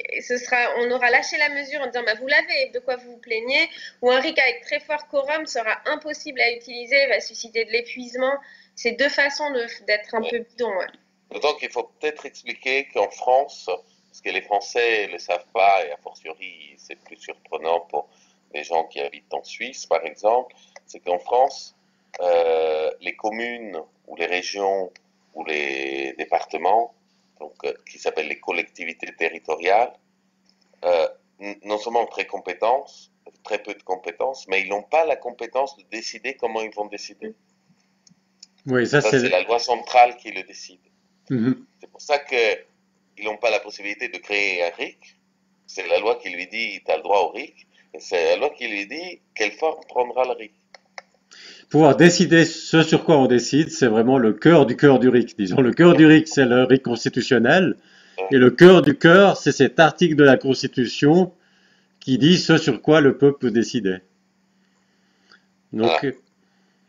et ben là, on voit un peu, disons, ce qu'il faudrait, mais la question maintenant, c'est comment est-ce qu'on pourrait modifier cette Constitution française d'une façon ou d'une autre. Donc, on est un peu souple sur comment la modifier, mais par quel chemin est-ce qu'on pourrait arriver à ça? Oui, ça, c'est la question la plus Oui. difficile, Mm. sur laquelle on n'a pas une recette, on a des propositions et on cherche nous aussi. Mm. Donc là, on est en train beaucoup d'essayer d'explorer comment, par des voies électorales traditionnelles, c'est possible de mettre une pression sur les élus suffisamment forte pour qu'ils acceptent. Euh, la voie électorale met la pression sur les élus parce que, en fait, euh, aujourd'hui, chaque poste électif produit beaucoup d'argent. En fait, c'est plus les militants qui donnent de l'argent aux gagnants des élections, c'est l'État. Ce qui fait que tout poste électif gagné par des listes qui sont favorables au RIC, même s'ils ne gagnent pas, c'est de l'argent pris au parti, donc c'est une menace de réduction de fonds, plus argent redistribué à d'autres listes qui soutiennent le RIC. Donc ça, c'est une manière de mettre la pression. Nous, quand on parle, on discute aussi, il y a beaucoup de gens qui pensent que la pression, il faut la mettre de façon insurrectionnelle, mais aujourd'hui, de façon insurrectionnelle, c'est quand même plus difficile qu'en Suisse en 1848, parce que euh, parce que l'État est aussi beaucoup plus organisé. Aujourd'hui, par exemple, quand on voit les manifestations qui sont faites, ce qu'on observe, c'est que les manifestants se payent eux-mêmes leur voyage, ils prennent sur leur temps libre, et tout ça, ça rend la situation difficile pour les gens de continuer. Donc, voilà, on a exploré ces deux voies. Clara est très partante pour des mesures de désobéissance civile qui sont aussi intéressantes puisque les lieux qui sont le plus faciles à prendre, c'est les, les, les localités, les communes, les petites communes, notamment rurales. Et donc, Oui, il y a une troisième voie. Enfin, moi, je la présente comme une troisième voie, même si, on va dire, c'est une forme de désobéissance civile non violente. Donc, ce qu'elle a en commun avec l'insurrection, c'est d'être de la désobéissance, sauf que là, elle n'instaure pas un rapport de force de type violent. C'est aussi, c'est dire, est-ce qu'au niveau local ou dans une série de petites communes où commence à émerger en France plein de mouvements de type liste participative, redonner, que les citoyens deviennent les maires de leur commune, etc. Est-ce que c'est pas l'occasion pour faire fleurir des RIC, comme ça a été d'ailleurs le cas en Suisse en 1800, de refaire fleurir des formes de RIC au niveau local, en se saisissant de sujets qui ne seraient pas attendus, c'est-à-dire de désobéir sur la prise de décision par RIC dans toute une série de communes. Et si ça se développe, il y a très peu de chances que le préfet, qui est le représentant de l'État central en France, aille sanctionner toutes les communes les unes après les autres. Voilà, c'est une autre façon aussi d'établir une pression un peu plus, peut-être, je ne sais pas si c'est symbolique, mais en tout cas, de façon de désobéissance, ce qu'on avait vu effectivement en Suisse aussi, l'histoire suisse le montre. Il y a eu la... À ceci dit près que dans l'histoire suisse, les collectes d'impôts, la gestion de l'argent public était moins maîtrisée qu'aujourd'hui. C'est-à-dire qu'aujourd'hui, on peut tout simplement couper les vivres à une commune, Parce que comme les impôts partent à l'État central, peuvent ne jamais... Ce qui rend la situation plus difficile. Par contre, un des trucs qu'avaient les Suisses, peut-être quand on a parlé des spécificités de la culture suisse, un des vrais trucs qu'avaient les Suisses et qui a rendu plus facile l'instauration et la diffusion du RIC, c'est que c'était un système très fédéral, confédéral, avec des entités qui étaient très autonomes, qui décidaient beaucoup et qui avaient en commun une forme de traité ou d'union contre les pouvoirs régnants à côté, ce qu'en France, on n'a pas. C'est-à-dire qu'en France, ce qui se passe, c'est qu'il y a l'État central qui prélève l'impôt et qui redistribue selon des formules et qui peut couper les vannes. C'est-à-dire qu'il peut rentrer dans un rapport de force en disant, tiens, tu peux plus financer ton service public. C'est aussi, oui. Un État très centralisé qui peut... Un État très centralisé qui peut prendre des représailles, quoi. Ouais. C'est pas un hasard qu'on a des RIC qui fonctionnent, c'est quand même dans les pays fédéraux. C'est plus facile. C'est possible de partir du bas. Ouais. En France, c'est difficile. C'est difficile, hein. Mais le chemin, disons que si c'était très populaire, le chemin centralisé en France, théoriquement, c'est pas si dur, c'est-à-dire que c'est le président qui peut lancer un changement constitutionnel au référendum. Donc c'est une personne élue dans une élection qui peut le faire. Donc ça pose la question de l'élection présidentielle. Il suffirait, entre guillemets, d'élire un président qui veut le RIC et puis c'est bon. C'est ça. Il suffirait. Donc, un président qui se fait élire en disant je renonce à mon pouvoir, ou en tout cas une grande partie. Exactement. Donc est-ce qu'il y aurait une possibilité de mettre la pression comme ça, parce que, disons, ça fait longtemps que les citoyens français sont pour le RIC, mais c'est jamais leur première priorité, donc c'est pas ça qui détermine pour qui ils vont voter. Mais si on arrivait au point où ça serait éliminatoire de ne pas être pour le RIC et qu'il y a une majorité de Français qui disent nous on vote pas pour quelqu'un qui nous propose pas un vrai RIC, avec le cœur du RIC, avec le RIC constitutionnel dedans. À ce moment-là, théoriquement, ça devrait être possible d'élire. Oui. Théoriquement, oui. Théoriquement, oui. Donc, est-ce qu'il y a... Et d'ailleurs, ça se voit déjà un peu, parce que même avant les Gilets jaunes, sur 11 candidats à la présidentielle, 6 proposaient un RIC. Enfin, je ne dis pas un vrai RIC. Je dis 6 proposaient de mettre un RIC nul dans les 6 cas. Mais néanmoins, à l'époque, il n'y avait pas la pression. Déjà, il y avait la moitié des candidats qui avaient ça dans le programme. Il n'y avait pas la pression et je pense qu'il n'y avait pas Il y avait des sondages qui disaient que les citoyens étaient pour le RIC, les Français étaient pour le RIC. Mais c'était pas éliminatoire. Mais c'était pas éliminatoire et puis ils n'avaient pas la connaissance de ce dont vous discutez dans votre livre, les modalités, de ne pas se faire avoir, disons. Mais ce que je veux dire, c'est que s'il y avait déjà en 2017 un peu les élus sentaient la nécessité de le mettre dans le programme, ça va être plus fort en 2022. Théorie, on pourrait être un tout petit peu optimiste là-dessus. Est-ce qu'il y aurait une organisation à faire parmi les défenseurs du RIC pour, premièrement, pousser tous les partis, pas celui de Macron, je pense que ça va pas jouer, mais le plus possible de partis, premièrement, à mettre des vrais RIC. Ça veut dire, par exemple, à essayer de convaincre la France insoumise de modifier son projet pour que ce soit vraiment un vrai RIC. Donc, premièrement, pousser le maximum de partis à proposer un vrai RIC.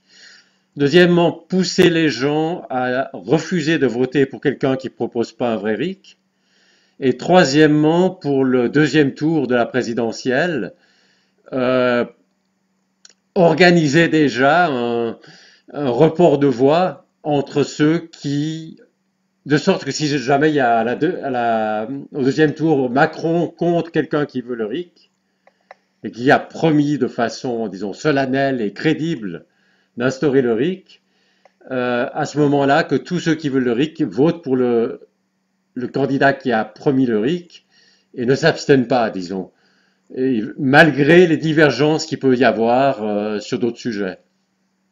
Bah, nous, moi en tout cas, mon opinion là-dessus, c'est que, en tout cas, les partis politiques en France sont quand même très difficiles à faire bouger, notamment parce qu'ils se sont éloignés eux-mêmes d'une structure très démocratique. C'est-à-dire, ils ont une structure où il y a une élite qui n'est pas passée par une voie militante quelconque, qui arrive et qui, au nom d'un savoir expert, capte un peu les positions de pouvoir. Donc déjà, dans des organes qui ne sont pas démocratiques, pousser au changement, c'est pas complètement évident, parce que les mêmes qui sont à la tête des partis vont perdre du pouvoir. C'est-à-dire, ils acceptent sciemment de renoncer. Nous, une des propositions qu'on faisait, c'est de dire, en fait, il faudrait des regroupements, des listes à toutes les élections qui ne défendent qu'une seule chose, c'est le RIC. Une seule chose. Une mesure, celle-là. Comme ça n'éparpille pas les programmes, ça ne permet pas après de dire oui, bon, c'était le RIC, ce qu'on voit d'ailleurs dans d'autres partis politiques qui ont pu défendre le RIC, comme on en a vu en Europe ou en Italie, le mouvement 5 étoiles était défenseur de la démocratie directe, c'est que pris dans un bouquet de mesures, elle passe un peu à la trappe, même s'il y a une promesse, même s'il y a des essais, elle passe à la trappe en fait, parce qu'il y a des accords de gouvernement, puis après derrière, il faut essayer de se mettre d'accord sur les trucs, et puis c'est toujours la mesure qui passe à la trappe face à d'autres partis qui, eux, ont d'autres priorités, qui ne sont pas celles-là. Donc, ouais, plutôt pousser pour dire toute mesure, toute liste, toute échéance, il faut qu'il y ait un groupe de personnes qui ne défendent que ça. C'est juste que ça. Pour prendre un exemple de comment c'est quand même difficile, et ce que dit Clara, c'est que tu disais voter pour quelqu'un qui a un engagement crédible. Qu'est-ce que ça veut dire crédible? L'autre jour, on était dans la voiture et on écoutait un candidat. C'est tombé sur Facebook. Bon, c'était un candidat, peu importe. Ce candidat répond à des questions sur son programme. Alors, il a plein de points, il parle de toutes sortes de choses. Et puis, à un moment, ils lui disent, qu'est-ce que vous pensez du RIC? Il dit, oui, oui, je veux le RIC sur tous les sujets. Mais, est-ce que c'est crédible, quelqu'un qui a un programme déjà tout constitué, et puis qui dit, par ailleurs, je veux le RIC sur tous les sujets? S'il y avait déjà le RIC, ça serait crédible. Mais, comme ça, est-ce que Bon, les gens peuvent changer, surtout s'il y a une pression populaire et si ça risque de faire la différence entre une victoire et une défaite à l'élection. Euh, une procédure, il y a toute la question comment on rend quelque chose crédible. Parce que finalement, on sait que les politiciens ne tiennent pas leurs promesses. Donc comment ils peuvent faire pour rendre une promesse, en particulier celle-ci, la promesse du RIC crédible? Et j'avais pensé à faire une déclaration, parce qu'au fond, ils vont pas être mis en prison s'ils ne tiennent pas leurs promesses, c'est pas pénal, disons. Donc j'avais pensé à simplement faire une déclaration qui distingue le RIC des autres promesses, qui est beaucoup plus solennelle. ouais. Et je pensais par exemple dire que le candidat qui veut de façon crédible promettre le RIC dise je mettrai ce RIC en vigueur et puis il a écrit le texte, on sait exactement à la virgule près quel texte ce sera. Donc on sait en particulier qu'il y aura le cœur du RIC, donc le RIC constitutionnel à l'intérieur. Il dit je le ferai dans les, je sais pas, les 3 premiers mois, il donne un délai après mon élection. Et donc comme ça c'est de savoir précisément de quoi et quand. Et puis ensuite il dirait si je ne tiens pas ma promesse dans les délais que j'ai promis, alors une insurrection populaire serait légitime. Il déclare ça lui-même en tant que candidat. Et puis il pourrait même rajouter, et ce serait le devoir sacré de la police et de l'armée de rejoindre les insurgés. Alors évidemment, il me semble qu'il serait mis en position relativement Oui, faible ça s'il devient tenait pas. crédible, effectivement. Donc, Là, ça devient plus costaud. Ouais. donc il y a peut-être quand même des moyens de rendre crédible, je sais, plus crédible une promesse, et surtout de la distinguer de l'amas de toutes les promesses dont une grande partie ne seront pas tenues. Oui, tout à fait. Mm. Je pense que même que moi, je serais même convaincu par un peu moins, même si j'adore. Il me suffirait quelqu'un qui le met en point numéro un de son programme et que sur tous les autres aspects du programme, il spécifie que tout cela est conditionné au fait que le RIC, il n'y ait pas un RIC qui abroge ces points-là. Ouais, ouais. Je Et pense que déjà comme ça, après c'est difficile de revenir en de arrière. revenir en arrière. Cela dit, l'appel à l'armée, à la police, c'est vraiment le bouquet final, c'est génial. J'ai essayé un peu le maximum que je pouvais concevoir pour rendre le plus crédible possible. Sur la question de savoir, là vous aviez dit un parti qui propose que le RIC. Et ce que je me demande, c'est s'il n'y a aucun parti qui propose le RIC, évidemment, ça c'est bien. Mais s'il y a un autre parti qui propose aussi le RIC, disons deux autres partis, un vrai RIC, un parti de gauche et un parti de droite, il me semble qu'à ce moment, les citoyens, ben, ceux qui sont de gauche, ils vont se dire plutôt que de voter juste pour celui qui vote que le RIC, je vais plutôt voter pour celui qui dit le RIC plus des choses de gauche que j'aime bien, s'il est de gauche. Puis celui qui est de droite, il va dire je vais plutôt voter pour celui qui propose le RIC plus des trucs de droite que j'aime bien. Donc je crains que celui-là n'aura pas de voix. Donc je le vois plutôt comme un amorceur ou une menace. Oui, oui, c'est vrai, c'est un amorceur. Et puis Ça a si... cette fonction-là, c'est-à-dire que ça n'a plus aucun sens, une telle liste, si quelqu'un propose un RIC de façon crédible. Ouais, exactement. Et c'est pour ça que nous, quand je parlais de stratégie électorale comme menace, aujourd'hui, ça me paraît plus prometteur d'utiliser les élections pour menacer, pour créer la pression, que pour gagner. Mhm. Parce que c'est difficile de rentrer dans tous ces... Puis ce qu'on attend comme effet, c'était de se dire que à partir du moment où il y a un parti qui défend que ça et qui commence à monter électoralement, bah si les autres veulent continuer à garder un peu de pouvoir, ils vont être obligés de lâcher. Enfin, c'est un peu, ça va avoir un effet de décaler la question sur ces questions-là et de forcer les autres à se positionner, quoi. Et en plus, c'est pas juste de la théorie, donc votre livre est très intéressant avec théorie, empirie et tout ça. Mais si j'ai bien compris, vous participez aussi aux élections européennes. Oui, Donc, Rôle, oui, tu es oui, porte-parole oui, en et pratique. Clara, tu es en fait, tu as été tirée au sort candidate. Ouais, c'est ça. Bah, à l'époque, il y avait des. Raoul parlera peut-être plus de la liste et moi de pourquoi je me retrouve dessus, parce qu'on avait proposé pour règle qu'on se disait que les candidats ne faisaient pas campagne, puisqu'ils ont un intérêt à pouvoir gagner, donc ils expliquent pourquoi ils sont là, mais ils font pas campagne. Et moi, je me suis retrouvée là parce que c'était en fait un appel à candidature parmi des cercles et des réseaux des gens qui étaient plutôt des défenseurs du RIC et de la démocratie directe en France. Et il était possible de se déclarer candidat. À l'époque, il manquait de femmes, puisque les femmes avaient une très forte autocensure à se porter, même si elles voulaient soutenir. Et c'est pas une question de désaccord sur le fond, en tout cas, elles ne se sentaient pas d'être candidates, ce qu'on voit beaucoup en politique. On peut comprendre, il y a plein de raisons pour ça. Et voilà, et je me suis retrouvée deuxième, tirée au sort. Voilà, je suis embarquée Ah ben, c'est bien là-dedans. le. Bon, dans le dernier sondage IFOP, on a annoncé à 0%, donc le néant. Donc Bon, on peut que faire mieux. Et Raoul, tu En peux fait, expliquer? oui, alors, bon, la suite de l'histoire, c'est que la personne qui avait lancé cette liste, qui s'appelle Yvan Bachot, c'est quelqu'un qui avait déjà eu une liste comme ça c'était en 2009, aux élections de 2009. Donc c'est quelqu'un qui est un vieux militant du RIC. Bon, il se trouve qu'il a refait donc la même chose. Et il a contacté toutes sortes d'associations pro-RIC. Et au moment où Clara a été tirée deuxième, il m'a proposé, parce qu'il connaissait le livre qu'on avait écrit, d'être porte-parole.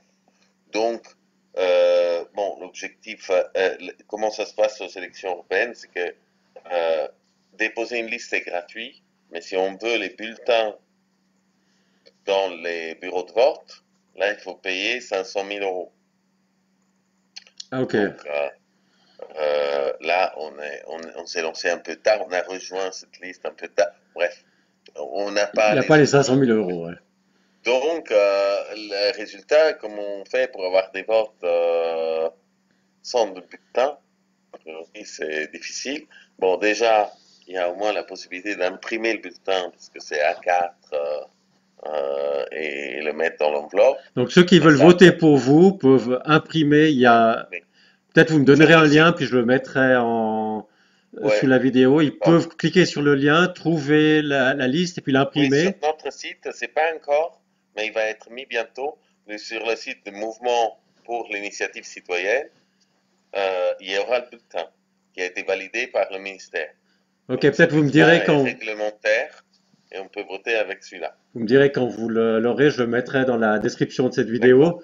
Et donc les D'accord. gens peuvent vous atteindre soit directement, soit ils pourront aussi cliquer. Voilà. Et puis là, donc ils devront imprimer, si j'ai bien compris, votre bulletin, Ouais. parce que quand ils vont aller voter, ils vont pas le trouver en fait. Voilà. Ouais. Donc, bon, c'est pas comme ça qu'on gagne, mais que la liste, c'est surtout pour qu'on... Parce qu'il y a un deuxième aspect qui est intéressant, c'est que ils se mobilisent dans certains lieux, des personnes qui sont en contact avec nous, et que eux, ils vont imprimer les bulletins, mais ils vont aussi sensibiliser les gens dans le lieu. Ouais. Donc, Ils vont peut-être là distribuer aussi, des bulletins ou bien? oui, bah, ils Ouais. se mettent d'accord, ils Ouais. vont imprimer plusieurs et ils mettent à disposition la veille. Ils peuvent même les amener au bureau de vote, eux-mêmes, Ouais. mandatés par nous. Donc, toutes les personnes qui veulent participer, ils peuvent nous contacter pour créer ça. Et l'idée, c'est aussi créer une dynamique, indépendamment du résultat là, qui fait que on a un peu partout dans le territoire des personnes qui veulent se lancer aussi l'année prochaine pour les municipales, c'est-à-dire les élections des communes. Et après, donc, il y a les européennes, les municipales, et est-ce que vous réfléchissez déjà aux présidentielles? Ben oui, mais le présidentiel, le problème, c'est que c'est un candidat seulement. Ouais, Donc, c'est le plus difficile. C'est facile de faire des listes, ouais, mais faire un candidat, c'est compliqué. Donc, on attend de voir ouais. comment les groupes s'organisent au niveau de toutes les communes et des territoires. Mais en tout cas, c'est quelque chose, si on pouvait avoir un candidat riche et le retirer seulement si un autre candidat fait la promesse solennelle, c'est l'option idéale. Ouais, ouais. Mais on verra tout ça. Euh, on arrive en fait, à la fin de notre entretien. Je vous remercie beaucoup. Je recommande à tout le monde. Je crois que là, on me voit à peine, on me voit même pas. Mais je mettrai l'image de votre livre. Donc, je recommande à tout le monde de lire votre livre, le RIC, le référendum d'initiative citoyenne expliqué à tous, au cœur de la démocratie directe, par Rolmani Berton et Clara Egger. Merci Merci. beaucoup.